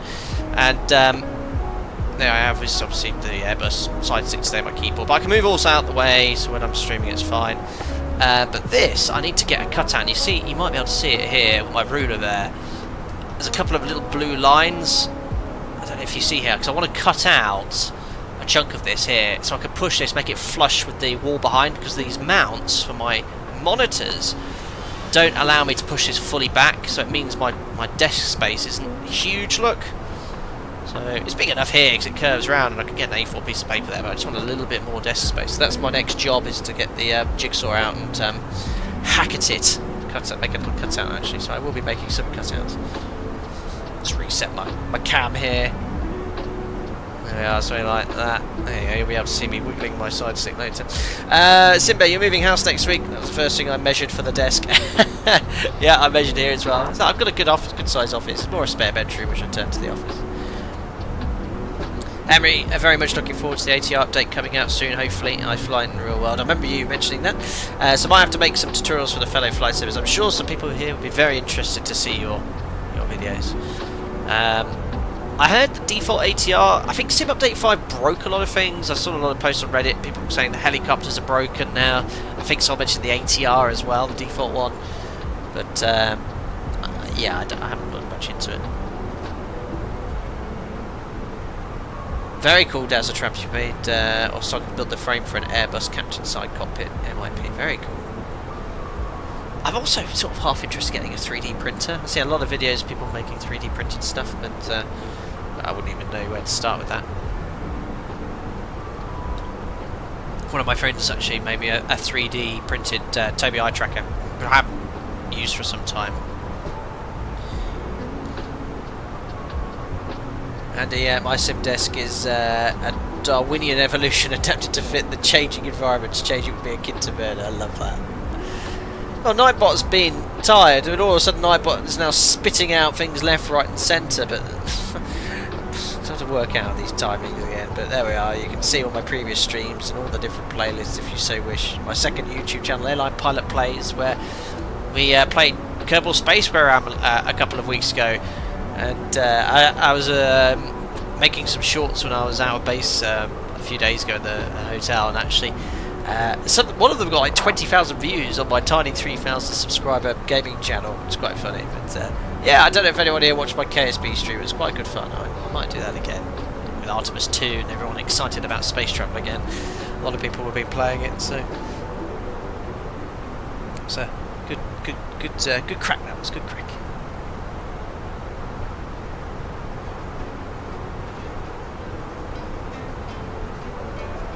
I've done a lot of flights to Greece. Don't usually come over this side of the Italy though. Usually flying a lot the sort of coastline here. Croatia, some Ljubljana, into Albania. Especially when we come from the UK with sort of most direct routings like this.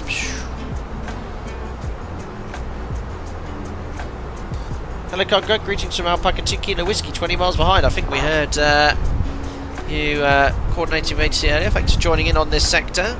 Let's see if we can find you here. I think that might be you there. What are you taking? Looks like a tank. Oh no, that's someone in A350 going all the way to Athens from Madrid. Oh, there you are, hiding in my magenta line. There you are. Awesome, in the 737, a excellent aeroplane. Short ground speed there, 519 knots. Oh yeah, you're slowly catching up. Just have to make sure we coordinate the arrivals into Heraklion, especially if we're landing on 09.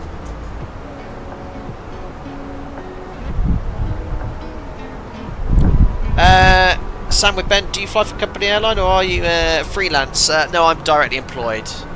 Directly employed by my operator. So yeah, I can't change and fly for a different airline. I mean, I could if I wanted, but they don't really do that sort of freelance flying in commercial jet airline flight, or maybe they do elsewhere. I'm fully unaware of, but very unusual to see anything like that because of the amount of type ratings you do, airline specific procedures, etc, etc. Certainly we don't have what you describe as a freelance pilot. We have pilots that they're called floaters, and they don't actually have a base, and they fly different bases every single week, and they get an additional day off, but they're still contracted by the airline. Tom, Greece is probably one of the more draining duty days, given it's one of the longest flights you might do. Yeah, from the UK, the Greek flights are obviously 3.5 hours plus, like the Canary Islands.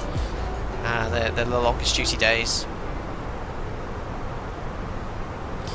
Oh, that's a good point actually, Techlon Cat. Yeah, so with my TRE, my TRE Sir, I could actually go rent a sim somewhere and unfreeze your license. I could do an LPC, I could do an OPC, and there are some TREs that do that, but it's just the time and effort required and making sure you do everything correctly. But there's nothing. My TRE certificate is issued by the aviation authority, not by my operator, so I am a EASA TRE essentially.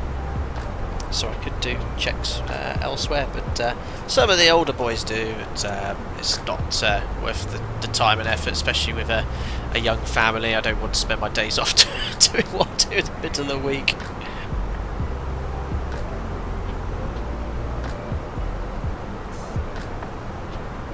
Perfect.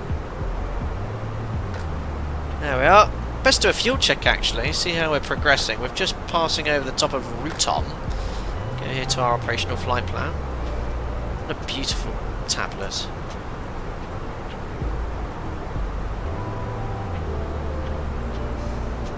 I like how it's all sort of, all the pages divided there. Looks very smart. Rome, 50 minutes airborne.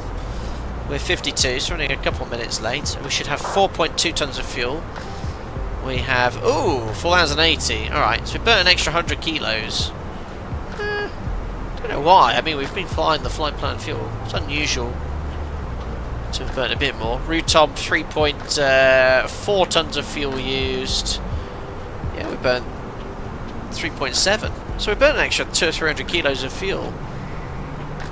I'll keep an eye on that. Fuel flow, what's the fuel flow on here on average? 2.9 tons an hour.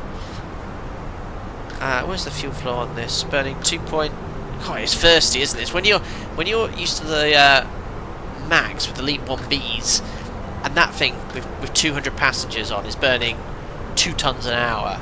And this is thirsty. 2.7. Is that a bit higher than it should be? Alright, well, we'll keep an eye on it. We're about 100 kilos down on the fuel. We need 2.1 for our alternate Hania. Is it progress for your fuel arrival? Oh no, I saw it. 2.4, okay, we've got an extra 300 kilos, so keep an eye on the estimated fuel on board at arrival. Landing in about 55 minutes.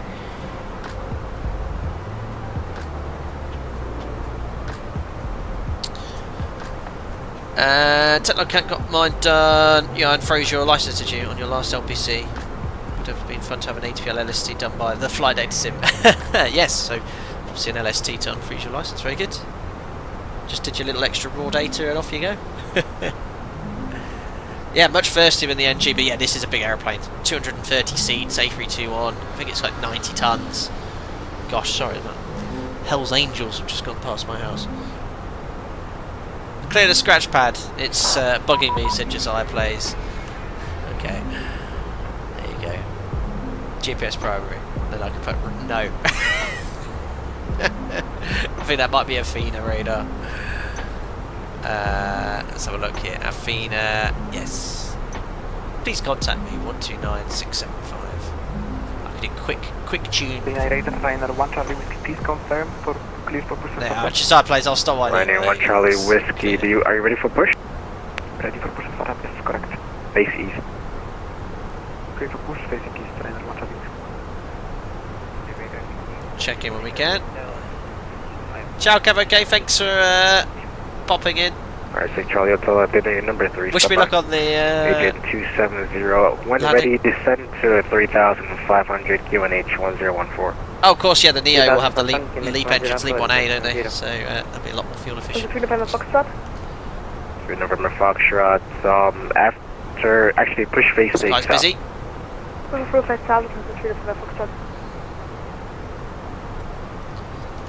Athena, yes, that's Alpaca 32 Hotel Echo, maintaining flight level 350, inbound Lasco.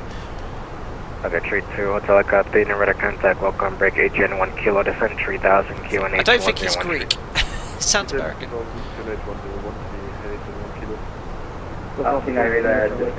Especially you need luck on the landing, surely you just need to be in the general direction of the runway, the jet does the rest. Yeah, something like that. Where's the land button? I still haven't found it actually. Is it under here somewhere? Checking. Okay, 2 kilo whiskey, radar see what happens later. He is an American, he's a long way from home. Thanks for subscribing there, Brad. Welcome on board. Looks like Streamlabs is no longer synced up with my YouTube channel. It does this every year or so. It just disconnects, so it usually pops up in chat if someone subscribes. The life of a professional streamer, or I should say a part-time professional streamer, is not easy. We're at 257 if you come for push face up. I'm glad I did a practice sector earlier. I had so many issues with GSX and the Phoenix wasn't synced up with Navigraph and all sorts. Welcome, the front file of a tree on Israel.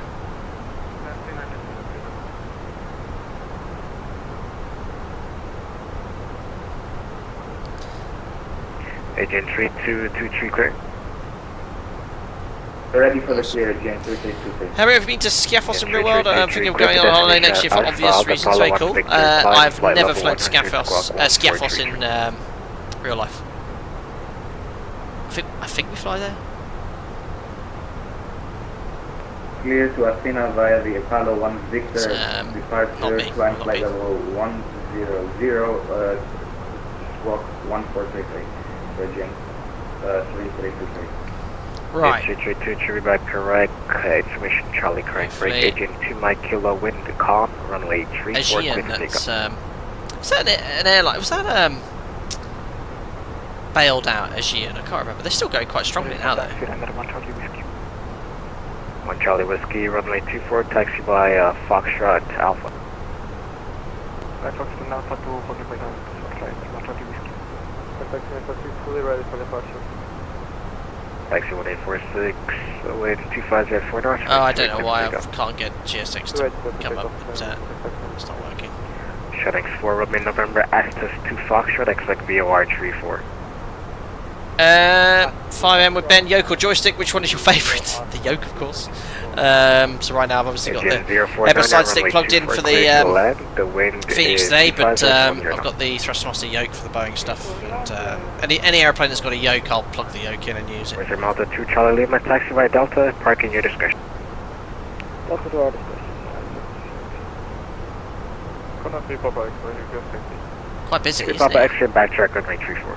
Oh, Corfu. Runway 34 will be controlling Corfu. That's a very popular destination as well. Welcome. Free November Fox, taxi.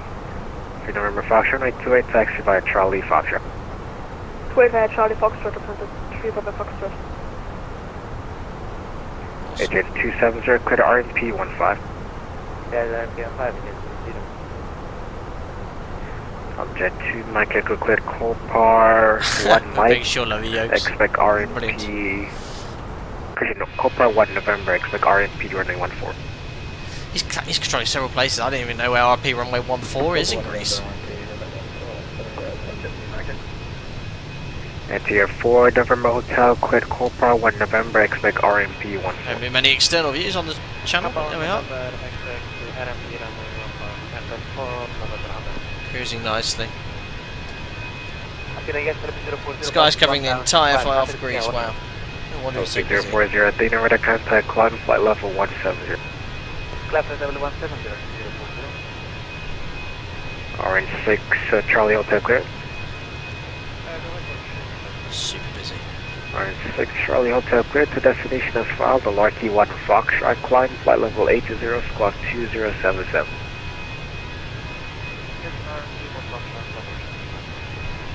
There we are. In the this is the CEO. Correct, and runway 14 clear for takeoff with 1 on Israel 109. Quite happy at 35,000 feet. Yes, it took a year and a half to get here, but taxi 1846 for the contact climb flight level 360. Flying along nicely, but yeah, burning a lot of fuel. 2.6 tons an hour. Easy 4817, flight level 170. Descent flight level 170, easy 4817. Easy 256. It's nice looking bird, Anthony. Welcome, and I don't have CPDLC set up today. Not as nice as the 7.5 though, and the 7.5 looks Agent 2 Mike Kilo, you are radar contact. We'll love the Bluebird when it comes. Turn right heading 310, climb to flight level 100. Is that just me in there? Yes, with my cap on backwards. Prat. There we go. Journey 130, Athena, radar contact, welcome. Alright, taxi 1846, flight Right, direct top of Dallas. the sense around 200 miles away. We'll start setting up soon, get an update 257, taxi to holding on the point weather, see what Alpha approach we're going to fly today. Yeah, it's costing Alpaca more than the Boeing, I know. Burning so much fuel. Jim's gone to the loo. He's always there. He's never here for when I need his help. Spirit 295, Athena, radar contact, welcome. Adrian 1 kilo, quit RNP 27. Adrian 270, wind calm, runway 15, clear to left. Adrian 270, wind calm, runway 15, clear to left. Agent 3323, runway 27. I decided to use the Ryzen brief variant, CFM. WTF? I think so.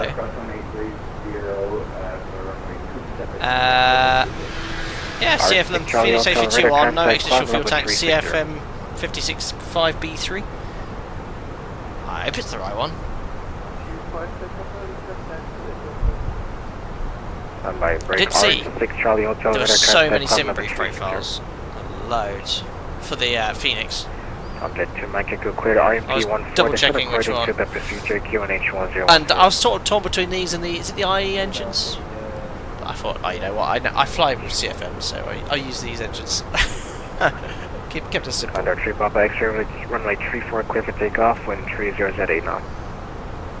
Clear for takeoff, runway 34, contact 345. Under 3 November Foxtrot, wind 25 at 4 knots. And there's a vent around here. Was there oh no, I think it was Cairo. I think Cairo, somewhere in the Middle East, there was an event today. Runway Charlie Whiskey, runway 24, looks cooler. It does look smart, doesn't it? They've got every airline config imaginable. Yeah, I was having a little play in the settings. There was loads of options VOR, runway 34, descend according to the procedure, VOR approach runway 34. That's cool.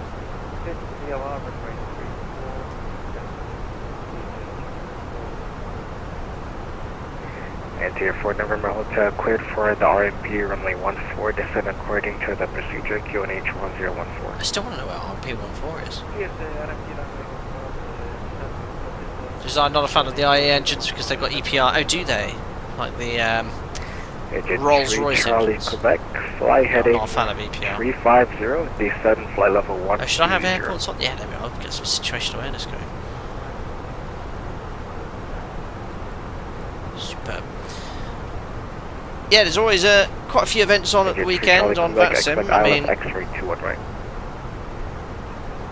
a look here. Oh my god, these bikes are going so fast.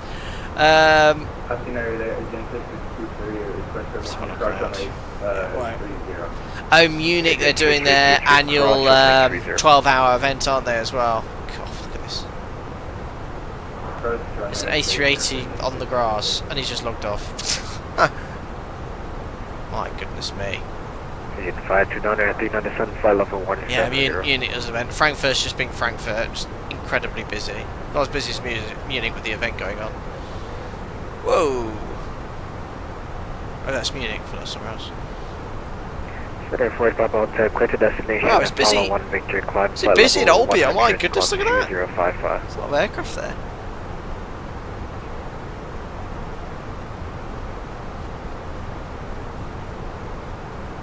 Barcelona's busy. Quite busy in the UK. Really busy in Dubai. Ryanair 1 Charlie Whiskey Squawk 6446. Quite quiet in the Pacific. Hello back. A few people crossing the pond, look.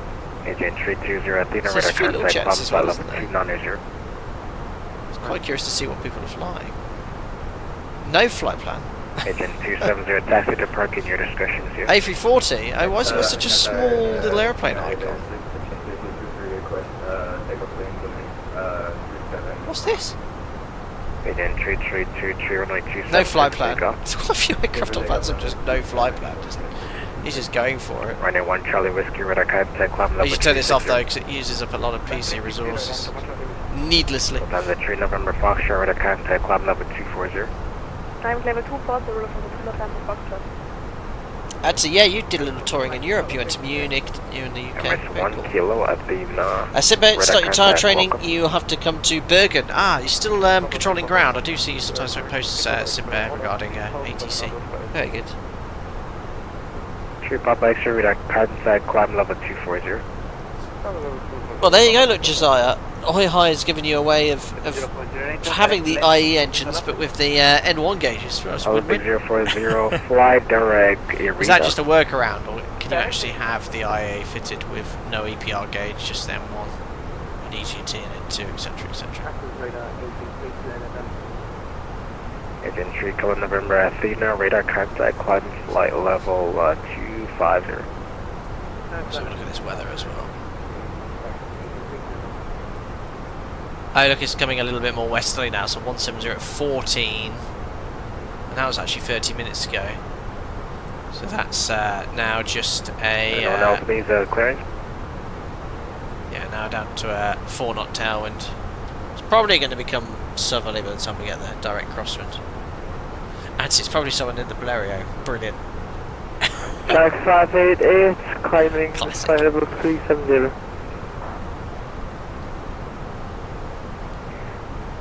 Fenix 588 Athena ident. Oh, it is in real life, but I don't know if it's just a backup or a feature. Who knows? Who knows? And I prefer... EPR is obviously used by several engine manufacturers as the primary reference to thrust, but anyway, I think it's a far simpler concept. You simply have a percentage of your thrust displayed and you set it easy.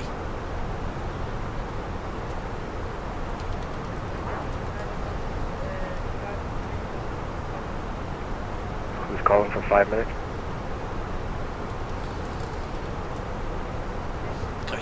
This guy's holding a huge chunk of airspace.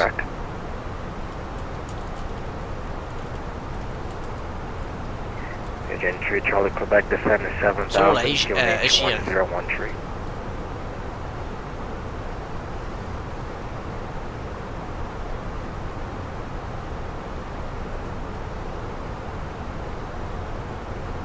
Agent 15 Zulu, Athena, radar contact, cloud flight level 210.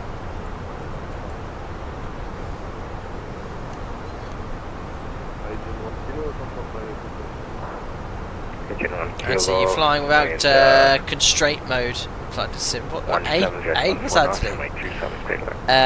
Sam with Ben, I love the view when flying into Tromsø, especially during autumn winter on the flights. Have anyone else got a favourite? Yeah, I think Tromsø, all of those Scandinavian towns and cities, top of Norway especially, are very, very pretty, very, very nice. Under 3 Papa X-ray, monitor Unicom.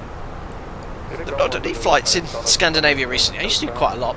No, it's the only reason I haven't just done them. I've been sort of flying wherever there's ATC or some new destinations. 8050 equals Bay. Oh, constraints, sorry.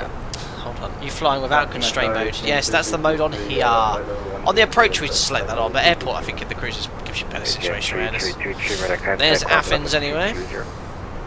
And members, I'll start organising the 77th members only group flight for next Saturday as we overload Malta, and obviously Athens is one of our departure points for Malta, as is Rome Fiumicino, where I've just taken off from today.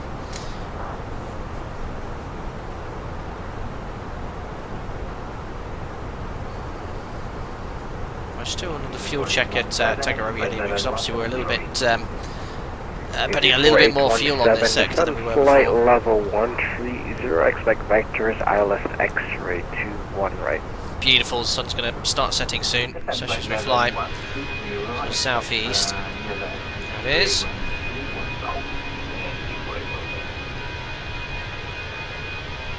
Beautiful.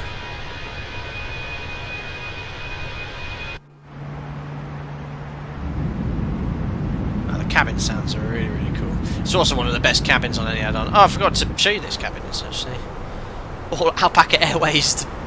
I don't know if that's a word. It is now Alpaca Air Catering, part of the Flight Sim group. What on earth? I don't think I've ever seen that before. What? Not for live animals, chicken. This is a subtle reference to my first job. I used to sell chickens in a reputable supermarket based in the UK. Very cool. There we are, we're all economy here, 230 seats.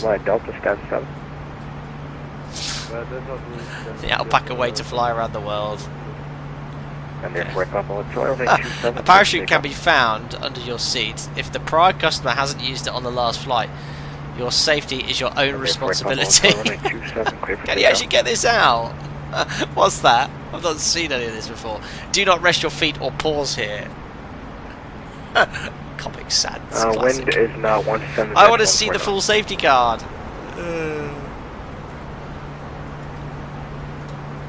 Hold on. There's an aeroplane with a tick on the runway and an upside down aeroplane here with no entry sign. Exclamation mark on the head. I want to see the full safety card. Recaro seats, yeah. Russian 129er. No TVs in the back of your screens. Squawk 321, I've got a huge emergency exit door here. Squawk 70, Open 129.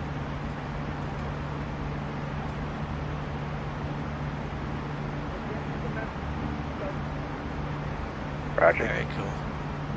I guess we're going to do a fuel check, weren't we? Agent 3 Charlie Quebec, turn left heading 300, oh, no, 27, cool. 3000. Right, Tango Romeo Lima. So we're about 150 kilos down last fuel check. 037 Hotel Quebec, Athena, radar contact, climb level 360. Tripolis, 3.3 tons of fuel on board. About the same, guys, so about 150 kilos down still. Well, you know, we had a slightly longer taxi on the whole point. Hey, So we seem to be holding the fuel. Fuel burn 4340. That's showing 46. So yeah, burning out an extra 300 kilos, about 150 kilos down. So it's sort of maintaining that.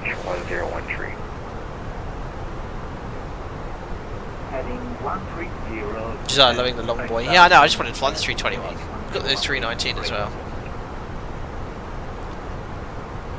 You typed the name of the chicken dish and I got an offensive language warning. Airport Papa Hotel, radar contact, climb level 360. Is it Jamlin made this one? Jet 2 Mike Echo wind 19 knots, runway 14 clear to land. Russian 129 radar contact, climb level 360. Right, well, 100 miles from top of descent. I think now would be a good time to start setting up. I'll just get one more weather update. Still, weather was 37 minutes ago. Level, but right now they are landing on runway 27. Which makes sense with the 15 knot tailwind approval. And it is captain's only landing as we found out today. The caution light turbulence on final. I doubt the wind's turbulence is really going to be well simulated in Heraklion, in Microsoft Flight Simulator, but hey ho. I was hoping Sim Update 5 was going to make some changes. I'm not using the realistic turbulence setting because it's just, well, last time I checked it was not realistic at all. No, you're talking about your 350s. When ready, descend to right then, so start loading up the flight plan. So next phase, descent. We use manage descent mode. Let's start putting in the weather information. Okay, so 170 at 14. Olympic 040, it's a 1014. Temperature is now 27. Okay, you sound like you said 1010, my bad. Break AMX 6280 at the radar speed's there, and the approach minima. So LNAV minima 830. Is this an Airbus thing? We add 40 feet to any MDA to ensure that we don't bust it in case we go around.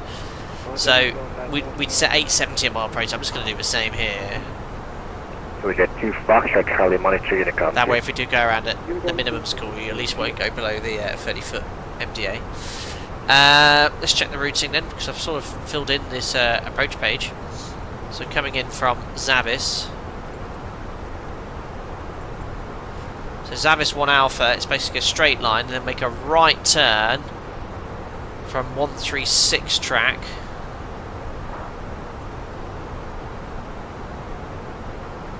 To Gonzo. Again, 320, flutter Gonzo, expect RMP 27. There you go, someone's just... Was that for me? I think it might have been actually. For no, someone else is going into Heraklion. So just check the routing then. So Zavis, India Romeo 28 Alpha. I actually don't know if the Boeing MCP and EFIS panel works with this, if it's compatible. I don't have MCP cam set up, it might be. Anyway, let's just check the routing. So, can't pop this out unfortunately. So India Romeo 28 Alpha all the way to Gonzo. And then Gonzo has a little bit of a wiggle here. Traffic on a 6 mile front. So left turn 146 to India Romeo 402. There it is, track 146 India Romeo 402.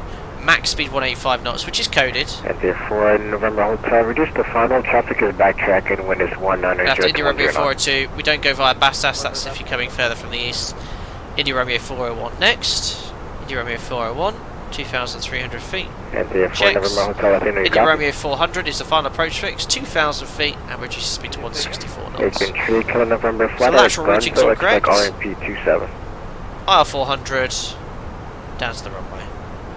Missed approach is India Romeo 700, so immediate right turn north. And then another right turn to Gonzo, climbing to an altitude of 3,000 can you guys hear me? Yep. Just right out, click and... no, I don't think anything pops out here.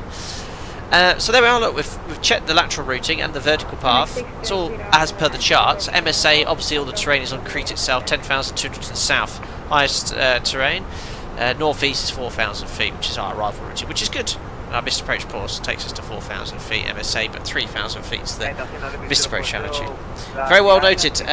Steep path here, Bravo 69. So after India Romeo 400, it's a 3.4 degree path to descend. So you, in the 73, would need at least flap 10 to maintain speed here. I guess gear down prior to IR 400, or at least flap 2 with speed brake. Speed's going to be 185 knots or less, so after IR 400... my audio was just messed up for a sec. Break, NTF 4 November Hotel, runway 14 clear to left. Into his mic, but yeah, well, is there a way of checking the glide path in here first? Flight level 11. I'm not sure. Fix info though, I can put that in. My 10 mile ring, you know how much I like it.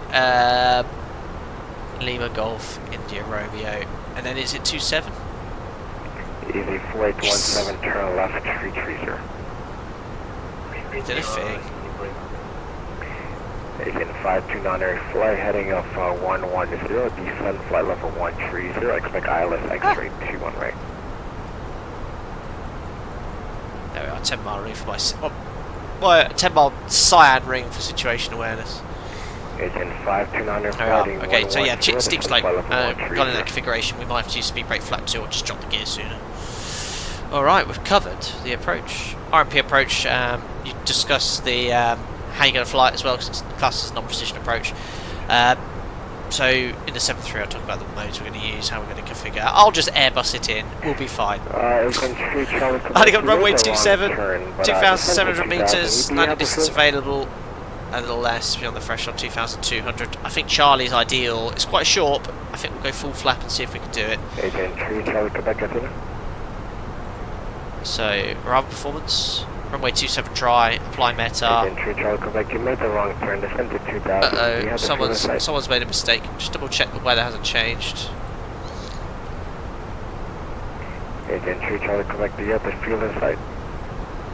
Yeah, so they need to update this. It's quite got the correct meta. So it's now 170 at 12, wind's dying down, 26 degrees. So I'll put this in here, 170 at 12. What a fantastic tablet. Very clean. 27 degrees. Okay, landing weight. How do I work that out? Fuel on board on arrival 2.4. 2.8. Eh? Is that right? I don't think that's right, guys. 2.8 now and 2.4 on arrival. We're only going to burn 400 kilos between now and landing. I think that's it. Is that a bug? Correct me if I'm wrong, guys. Yeah, we're still miles from top of descent. 40 miles from top of descent. So we've got a little cruise segment. And this says we're going to land with 2.4 and I have 2.8. I find it hard to believe we're going to burn just 400 kilos. I'd expect it to be at least a ton. At least. Yeah, that's not right. I mean, we're burning 2.7 tons an hour here at the moment. And it's 10 minutes till top of descent, so I don't know. Let's keep an eye on it. Fuel on board, I think it's going to be less than that. That's tight, 2.4. Our reserves are 2.1. I took standard block fuel. Keep an eye on it. Anyway, landing weight. I'm going to take a ton off our current weight. So our gross weight right now is 73.2. Landing weight 72.2. That is heavy. What's the max landing weight? Oh, my weight's off. Well, I'm well above my max landing weight. Yeah, max landing weight is 77.8. You can actually land pretty heavy this thing. Okay. So yeah, ton of current weight, landing weight, we'll call it 72.2. I can't think it'll be any less than that. Okay, yeah, so low water brake is using up a lot of runway. with the factor off the end. This is the factor we use actually, 1.15. Medium order brake is 5,500 feet. Max manual we won't do. So medium looks good. I love this little factor diagram, that's so cool. I'm going to use max reverse. Manual landing. Yeah, flap full, auto throttle on. So I'm going to go auto brake medium. There was multiple aircraft talking at once. And if we can, we'll vacate at Delta. Actually, I don't know what the land is. Alpha 32 Hotel Echo Flighter Gonzo, expect RMP 27. Drake Gonzo, expect RMP 27, Alpaca 32 Hotel Echo. Direct. Alpaca 32 Hotel Echo, descend flight level 110. Descend flight level 110, Alpaca 32 Hotel Echo. Great shortcut, insert. And that's brought our top of descent right here, and he said start descent now. So, what was this cleared level, guys? I was too busy thinking about the fuel. 110 just confirm, and in real life we'd 100% confirm with ATC, but you guys were listening. So 110 push. It descends at 1,000 feet per minute, correct? And then when it recaptures the path, it'll go down. Top of descent, ladies and gentlemen. I've really enjoyed flying the Airbus today. Right. So I want to brake medium, I'm happy with that. Charts. Arrival. Oh, starred everything. Superb. So we're giving a shortcut already. Look, direct to Gonzo, which is great. And it's going to be straight in off Gonzo with this little wiggle here. Down we go. ATC all the way, guys. So, all I've got to do... There I was capturing the path now, thrust idle. All I've got to do is arm approach, correct? Turn on the localizer scales, arm approach.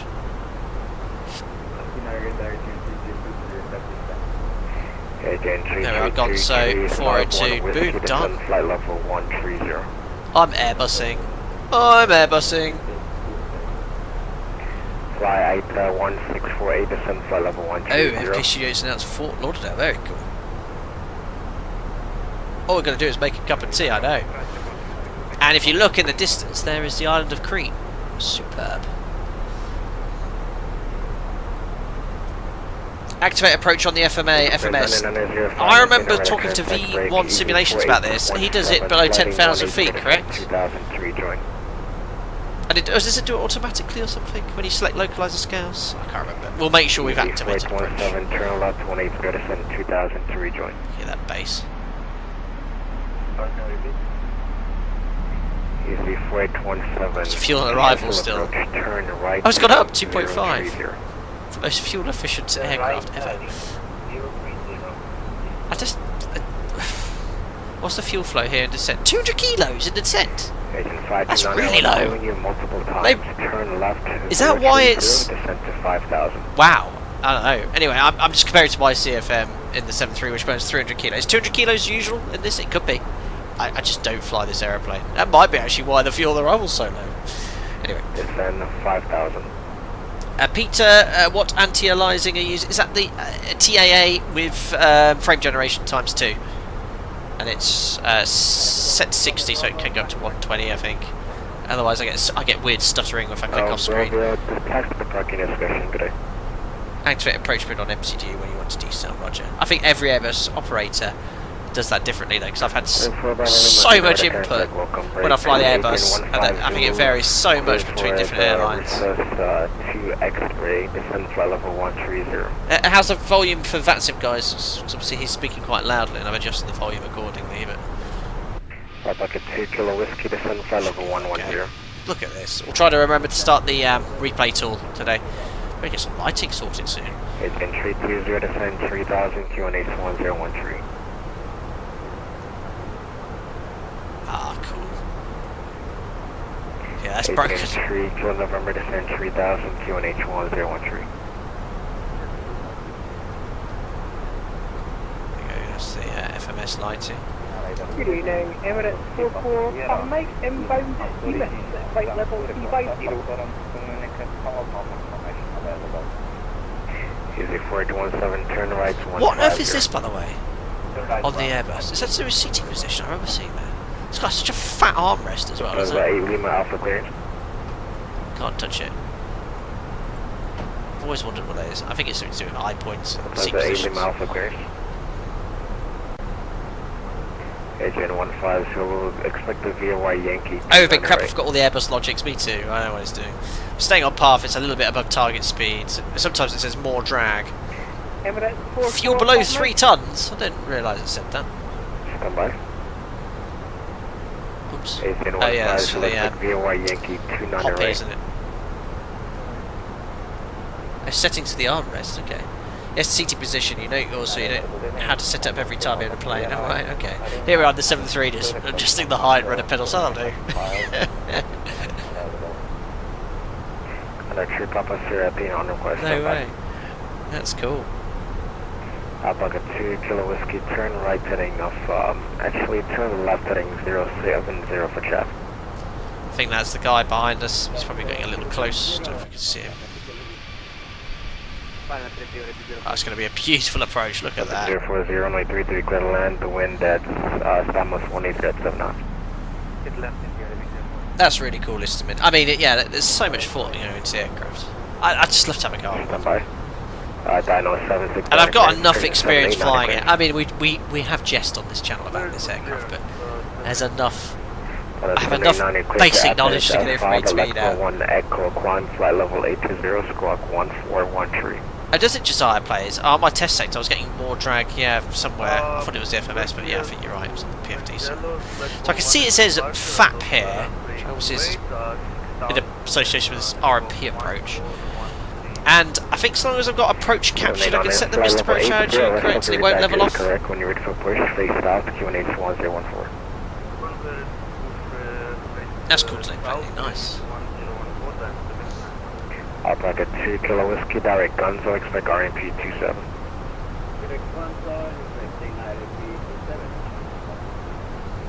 Easy 4817 heading 240, clear. Busy on that.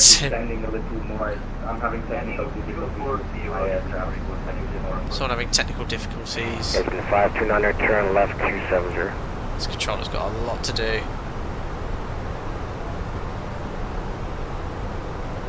Awesome stuff up. Those guys tuning in to the stream during the descent. We just started our descent into Heraklion. Thanks to Lisium Deisgn for providing the stream scenery today. We'll have a little look around the scenery and I'll purchase a copy for anyone that's sticking around after landing. We'll have a little look around as well. We're doing the approach runway 27 today, RP runway 27. Gamber 44 at dinner with a contact, welcome. Cool, thanks Josiah. And then I'll set the missed approach altitude then. Or I might just follow my operator's SOP, which is 1,000 feet. You've got to be careful setting the missed approach in the 737 if you're not in approach logic or you do it too early. You'll level off because it'll always respect the MCP altitude. On an ILS on a glide slope mode. I've done glide slope capture, I should say. 8 Lima Alpha, squawk 3733. Did they walk in Porsche design the Airbus cockpit? No clue. Agent 320, quit RMP 27. Look at that, stunning. Agent 529, descent 3000, heading 240, cleared. Just under 20 minutes to landing, we'll pop the seatbelt signs on. With cars, this has finally got the better plane. Ah, yeah. I've been enjoying it today. 529, I have been enjoying it. 3000, quit ILS X-ray 21 right.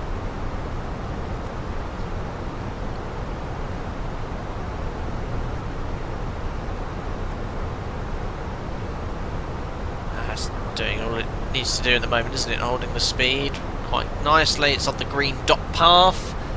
I remember when I first did. Anyone here remember the stream we did? The first Airbus stream out routing? See if anyone can remember.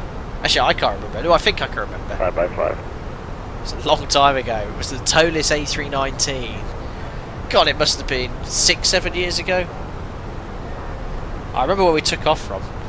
I think I remember the destination. It was about 500 streams ago. Wow. Agent 529 is heading 240, break easy 4817. Are you? Oh yes, I'm not doing final approach mode. I'm doing an FLS approach today because I've got it fitted to my A321, whatever that means.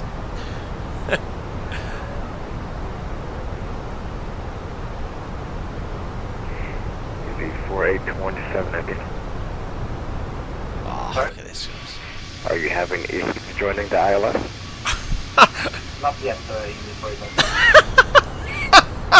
He said, are you having issues joining the ILS? And his reply was, not yet.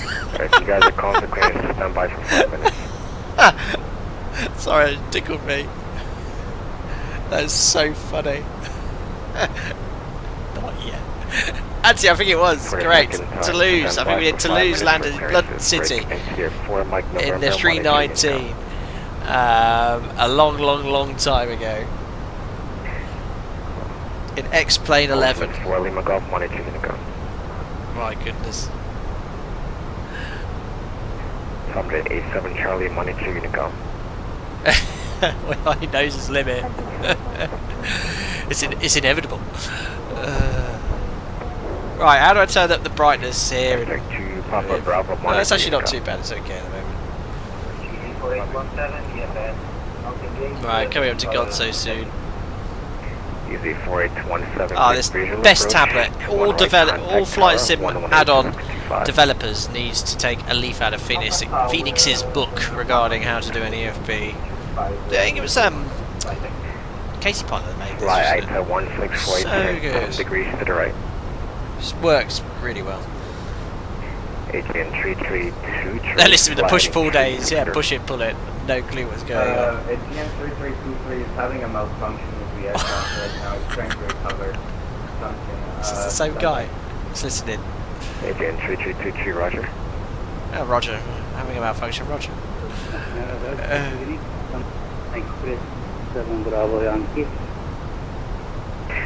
Select for 7 Bravo Yankee at Dino Radar Contact. Because he's speaking quite loudly, my volume set, so it's quite difficult to hear out the traffic. 118.25.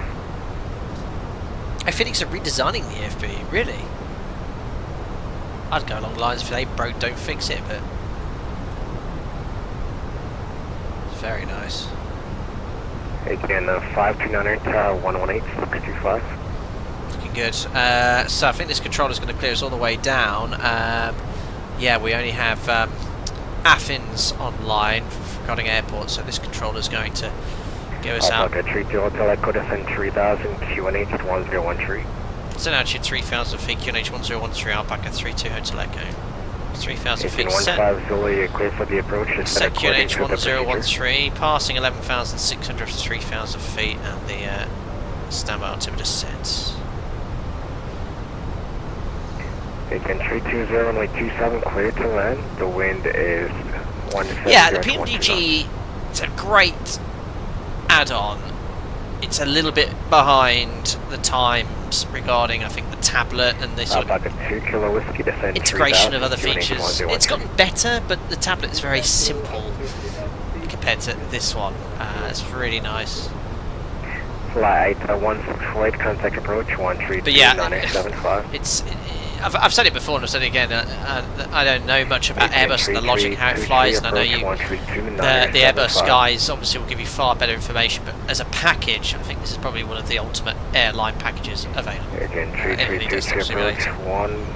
Fully understand why people build their home cockpits over these and fly it all the time religiously. It's great add-on.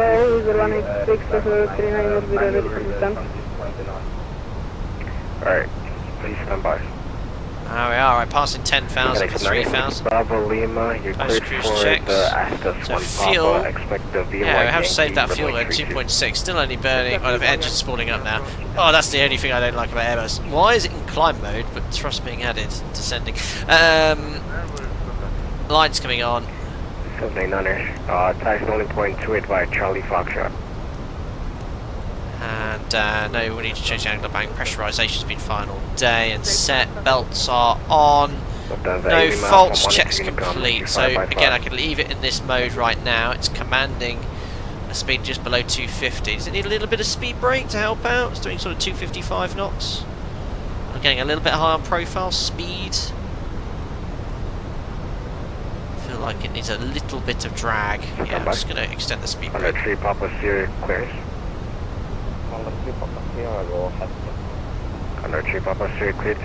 Yeah, it's very busy, Hoy High, but in defence of this controller, he's controlling multiple airports And a lot of traffic. He's doing an incredible job. So I'll just use a bit of speed because I'm at idle thrust. Oh no, engine's spawning up now, so stow this speed brake.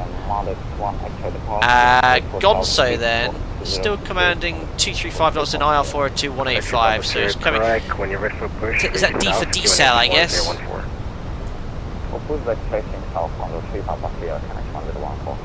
Agent Treacle, November runway 27 cleared to land. Awesome. Agent 320 taxi light Delta span 7.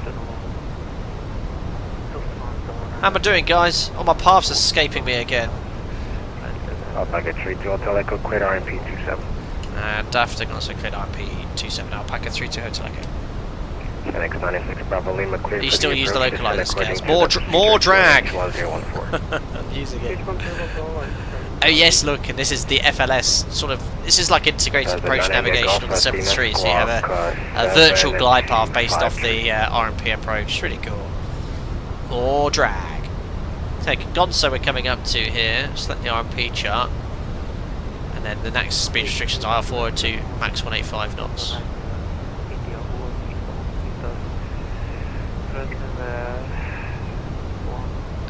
D will also activate approach mode. Present 9 India Golf Athena squawk 7253.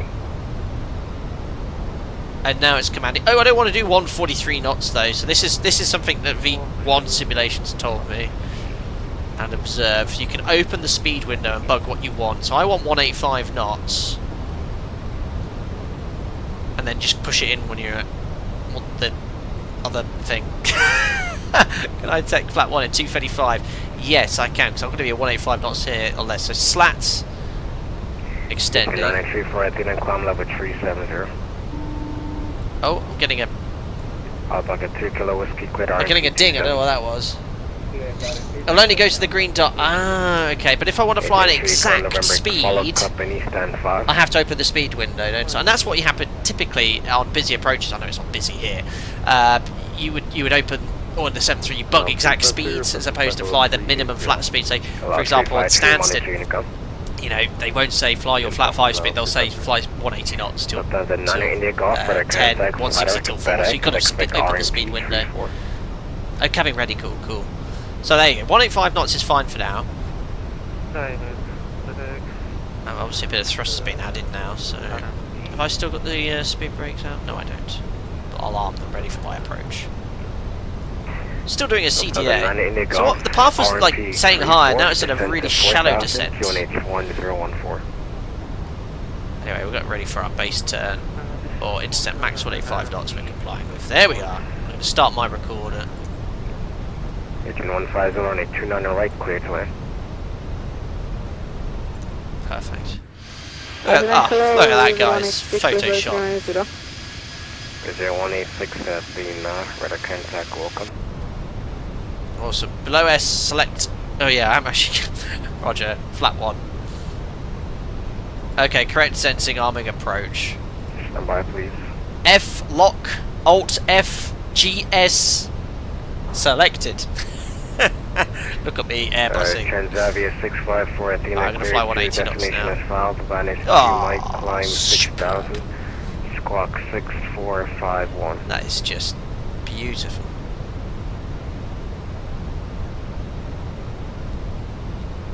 This is where this sim really shines. Incredible. Absolutely beautiful.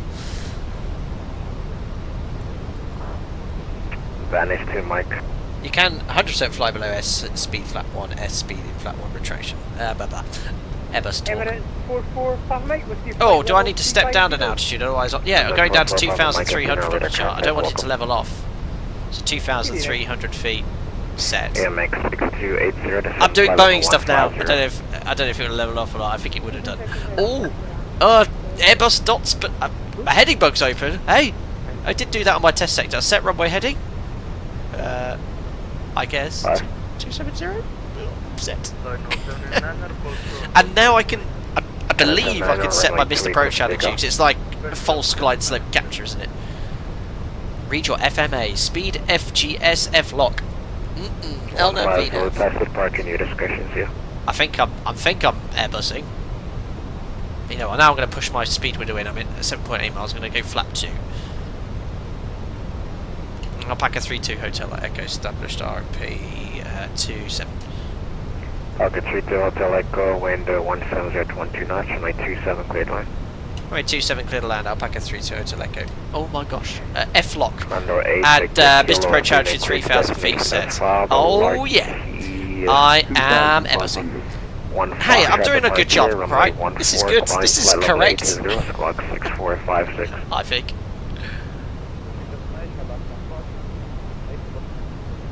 Hopefully. You're already flap 2 now, 3. Oh yeah, whoops, never mind. I knew that. I was just testing you all. Our next thing will be gear down. Anyway, I see 2 red to 2 right, so Lisium Deisgn have gone to the trouble of actually putting the correct happy angle in, which is good. 5 miles, gear down. Tango Delta, push facing north. Flap full. India Golf. Landing checklist. Landing gear is down. Signs on, spoilers on, flap full, order brake, medium. Checks complete, no blue. Let's go. Alright. Here we are, guys. Fully established. Beautiful sunset. That's actually horrible. If it's a bit misty and it looks like that, absolutely horrible. Right, I leave the I'm not flying for Lufthansa, so I can leave that like that. Right, disconnecting autopilot.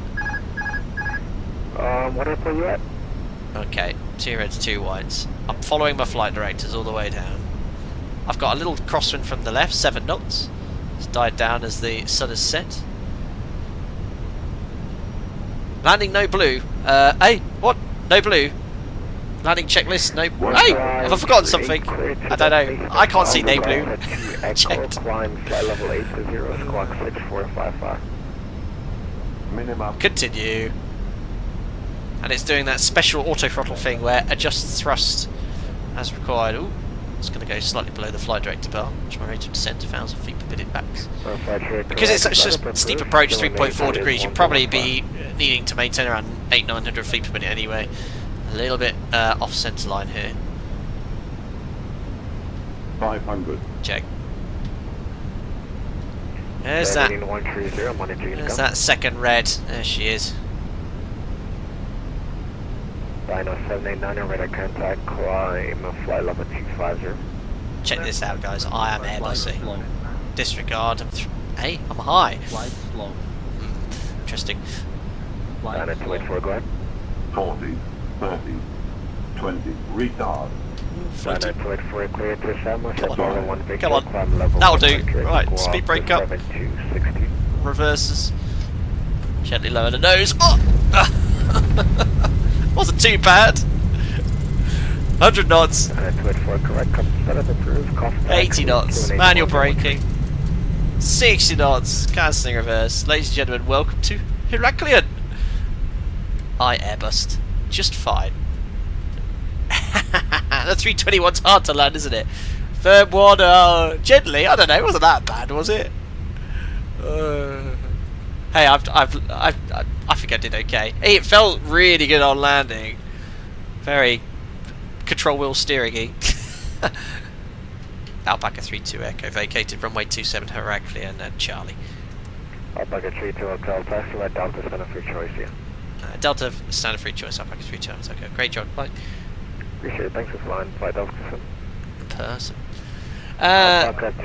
He was really good controller. Loads of capacity. There's an EasyJet over there. Ooh, just need a bit of thrust here. It's a bit uphill. Yeah, is it meant to have burnt a little bit more fuel, do you think, in descent than 400 kilos?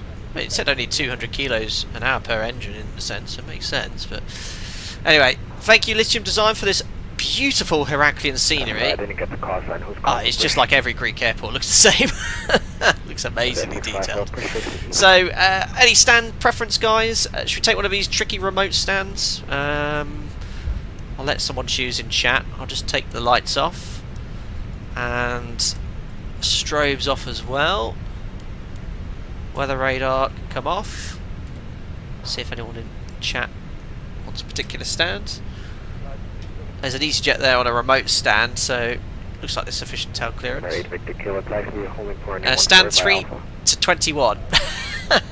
Stand 4. Barn Beach, thank you. He's gone for stand 4 on the main apron. Your choice has been selected. So GSX. Stand 4. Medium, no push. Request follow me. Yeah, I want to see what a follow me does. You definitely want one here. Swissport International. Accept route via Delta, yes. I do have a GSX profile here, so we're going to go in via stand 4, so it'll be the second right from now. And it's a very tricky remote stand. I'll have to see. I didn't do any parking on my test sector. Yeah, all the stands are remote here. Perfect. Turn off. I'll turn down VPilot now. Just turn up the sim. So I'll take the next right for stand 4. Where's the follow me car? Oh, my spoilers are still up. Oh, there's an aircraft on stand 4, of course. Well, we'll go stand 5. Let's go stand 5. Speed brake. Disagree. Revoke follow me. Change facility. Stand 5.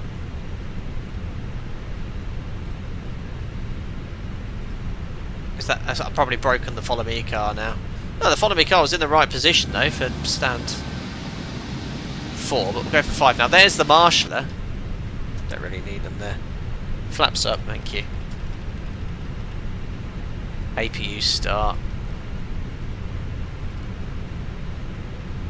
Well, the follow me car's probably broke now because I changed the stand. There was another aircraft there. It's a poor choice. I think they're taking me to 5 now. Well done, GSX, so far.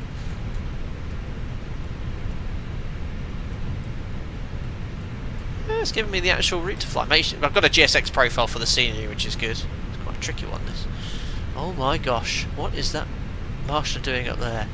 Don't need that. So you've got to sort of go this line here. My goodness me. Oh, we're in a long boy as well. Okay. What? Okay, I think it's trying to get me onto this line. I hope. Not yet. Probably about now. I love the taxiing in this. This is probably one of the best commercial jet airlines I've taxied in Microsoft Flight Sim. It's got loads of inertia. Yeah, that's good marshalling actually. Yeah, alright. Bit early for the right turn, I think, but I think we've sort of lined up there. Gosh. Look at this.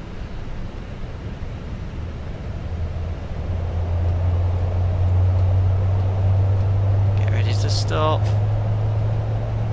A butter parking. You're going to fall off like that. Right, parking brake is set and APU is available. So I can just shut the engines down, guys. 2 blues, 1 red, I guess. Lights off. That light can come off. Welcome to Heraklion. Seatbelt signs off. Doors to manual and cross-check. Commence deboarding. Deboard. Beautiful. Brake fans. Are my brakes hot? They should probably be on though, shouldn't they, I guess. How do I turn them on? I'll get Jim to blow on them during the walk around. GSX will hopefully bring all the equipment. Oh, I've still got some lights on here. Lots of noise going on here. AP bleed on because it is hot out there. Turn off, lights off. There we are. Where's all my ground equipment then? Not sure. Got some chocks on. Did safety. Oh, got to probably turn the beacon light off, haven't I? I'm doing everything properly here today. Close flight on New Sky. Oh, GPU's connected. Oh, there they are. Look, right from the Swissport office as well. Oh, it's so cool. There we are. Amazing. Well, before we do our little airport tour, I think it would be worthwhile just having a little look at my score on New Sky, see how we did. How do you think we did? Oh, yeah. You can tell by my reaction. I'm one pleased buddy. Look at that. What was my landing rate? 290 feet per minute? In extreme conditions. Extreme challenging conditions. Yeah. And false glide slope alerts. That was, yeah, it was a little firm, but I'll take it. Very little centre line deviation. Hey, look, this isn't my plane. 10 out of 10 on you, Sky. Amazing. Right then. Well, we'll let GSX start doing its thing and disembarking the passengers before we do the replay. Really busy here on that sim. Lots of aircraft around. Oh, there's a beautiful aeroplane. PMDG 737-700, I think that is, with Alpaca Airways. Beautiful. Come park next to me in my Airbus. There's the EasyJet A320. There's our CEO there with the LEAP one. With the CFM engine. Very cool, isn't it? Right, guys. Well, why are we streaming today? Lisium Deisgn very kindly sent me their brand new Heraklion scenery. I think it was released yesterday as well. Very nice indeed. We've obviously seen the taxiing and done the main approach here. You can see the Greek flags and the EU flag flying proudly here in Greece. You have a little tower here. There's a little bit of detail in as well. Got some great screenshots available on the Lisium Deisgn website if you want to see a little bit more of the key features and details. But here we are on the sort of car park and the front of the airport, the arrivals hall. I'll show you the little alpaca sort of, what's the word I'm looking for, Easter egg added by the developer, which I really like. There's the Greek flag again fluttering away. Main car parks, but we do have a detailed terminal interior. Let's go to the departures hall. You can see the FPS is incredible. Jet 2 already queuing up gates, but everyone here is boarding Alpaca 100. Thanks, Lisium Deisgn. That's really cool. He added that as a little Easter egg. Alpaca 100 boarding to London Heathrow. Love it. That's the first time a scenery developer has made any reference to Alpaca Airways. That's fantastic. Anyway, look, it's a little tiny departure hall here. If we go into the airport, obviously sort of smashing our way through the walls here. You've got a little duty-free section. She's on the phone telling everyone that the flight's probably delayed. Oh my goodness me, someone's driven past my house fast. Anyway, here's the sort of terminal area, airside. Very nicely detailed indeed. It's got some unique features and designs by the looks of it. There's probably more sections as well. There's a burger house at the corner. Nice detail. I mean, people that fly out of these actual airports in real life love having these detailed series indeed. But there we are. Maybe on New Sky we should add a new temporary route on the new route structure to Heraklion as well. Anyway, there's the car rental station. Very nice. Just have a little look at the runway and taxiway, because obviously we're virtual pilots. We want to fly here accurately. So all tricky parking stands here, all remote stands. Corfu used to be like this, but they made it all straight in a while back. But there we are in our Airbus with the disembarkation process starting, and there's the buses to collect the passengers. Main taxiway. Obviously we vacated the high speed here. You've got a circle to land onto runway 09, so that's another challenging approach. I love all the details, typical Greek runway. Don't want to go into too much detail to upset anyone, but they usually are a bit rough. Landing in Hania, my goodness me, it's very rough, that runway. Can aircraft just taken off, or oh, look at that! Oh, that's got GTA vibes. So cool. See, this is where Microsoft Flight Sim 2024 shines over X-Plane. I love X-Plane, but just the sounds and the sights of other aircraft in the sim. Looks like there's a ship in port as well. Awesome. Now available, guys, very reasonably priced. I didn't actually look up the price before. Regardless, I'm going to give away a copy, and then if you're unlucky enough to win, it is now available.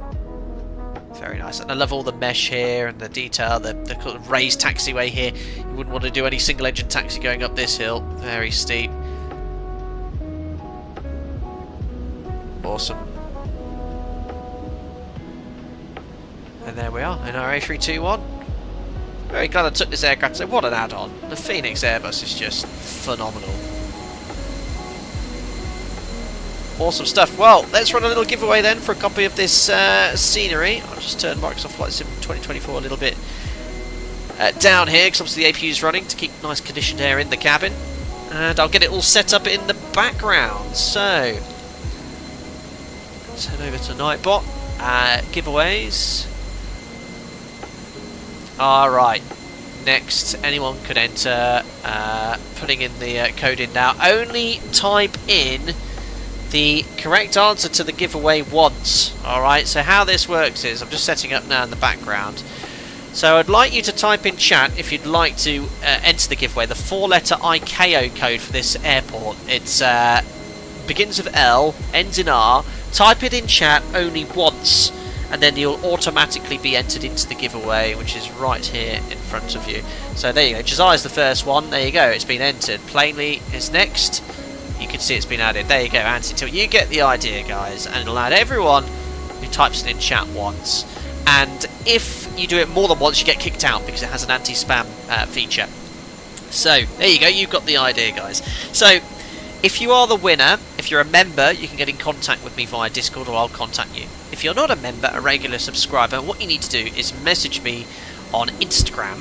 That's my main source of sort of DMs, sort of on a sort of low. What's the word I'm looking for? On a right, you've got two ways of contacting me via Instagram. You can DM me, and I'll look out for your message. But if you don't have social media or Instagram, that's fine. You can email me, flightdeck@gmail.com. I just have a very small request, because I've had people in the past try and claim the prize even though they weren't the winner. If you on YouTube, which you obviously have an account for, just show me your username, because I'll take a picture of your username, because it'll come up here as the winner in chat, and you just send a little screenshot of your YouTube account or Google account with that username with the logout button. If you click your username, press the logout button, then it shows me it's actually you. I'm sorry I have to make such a silly request, but I have had people in the past, sometimes 2 or 3 people message, yeah, I was the winner of your prize. And it was like I had to find the genuine one. So yeah, that's all you need to do. So yeah, that's it. And I'll what I'll do, because I'm partnered with Contrail, I'll send you a Contrail voucher for you to purchase the Heraklion scenery. And as a bonus to that, because I'm an affiliated partner with Contrail, I'll send you the link, which is in chat. In the video description below. If you click that link, with the voucher, you'll get a further 10% off, so you might have some change to get another bit of scenery in the future. But yes, Contrail partnered with. If you would love any flight sim content from Contrail, you can get 10% off any purchase with them, and the link to that is the video description below. 10% off any purchase in the Contrail store. You get all the major developers using Contrail now, lots of aircraft as well available too, so feel free to use that. It's just 10% off, that's it. Why not? Why would you get it anywhere else? Anyway, I think we've had enough people enter the giveaway. So we've had 57 eligible users. I'll turn this music off because I need my giveaway. I need to get logged on to my soundboard. Hold on. No, I'm not rigging it in the background. In fact, just to prove it's not rigged, there you go, I'll roll it here. So everyone that's been entered, I simply press choose a winner, and the winner is SKSon5838, who I don't think is a member. Unrigged. One user entry, SKSon5838. Are you here in chat? Make yourself known, and if you could do me a big favour, you could drop me a message via Instagram, flydeck2sim, or flydeck2sim@gmail.com. You can then find my email address also in the about section of my YouTube homepage, and you'll have the ability to find the email address and just drop me an email with the information I asked. He said, yes, I am here. There you are. So SKSon, thank you very much, 5838. As mentioned, drop me a message on Instagram or email, and we'll get that voucher sent off to you so you can enjoy Heraklion in Microsoft Flight Simulator. Excellent. Well, there we are. We are all done today. I'll take the opportunity now to say thank you very much to all of you for your generosity and your support as ever. I really appreciate it. And I'll try, it's been a long time since I've done this, I'll try and get the replay tool working here in Microsoft Flight Simulator. So I just want to turn that off, turn this off, turn this off. I'm doing loads of stuff in the background here because I'm a professional streamer. I also need to reboot GSX and load up the panel state. There we are, GSX is done. I think if I go here to Phoenix panel states, ready? Let's try that one. Okay, doors are being closed. I think it'll start the engines quite quickly.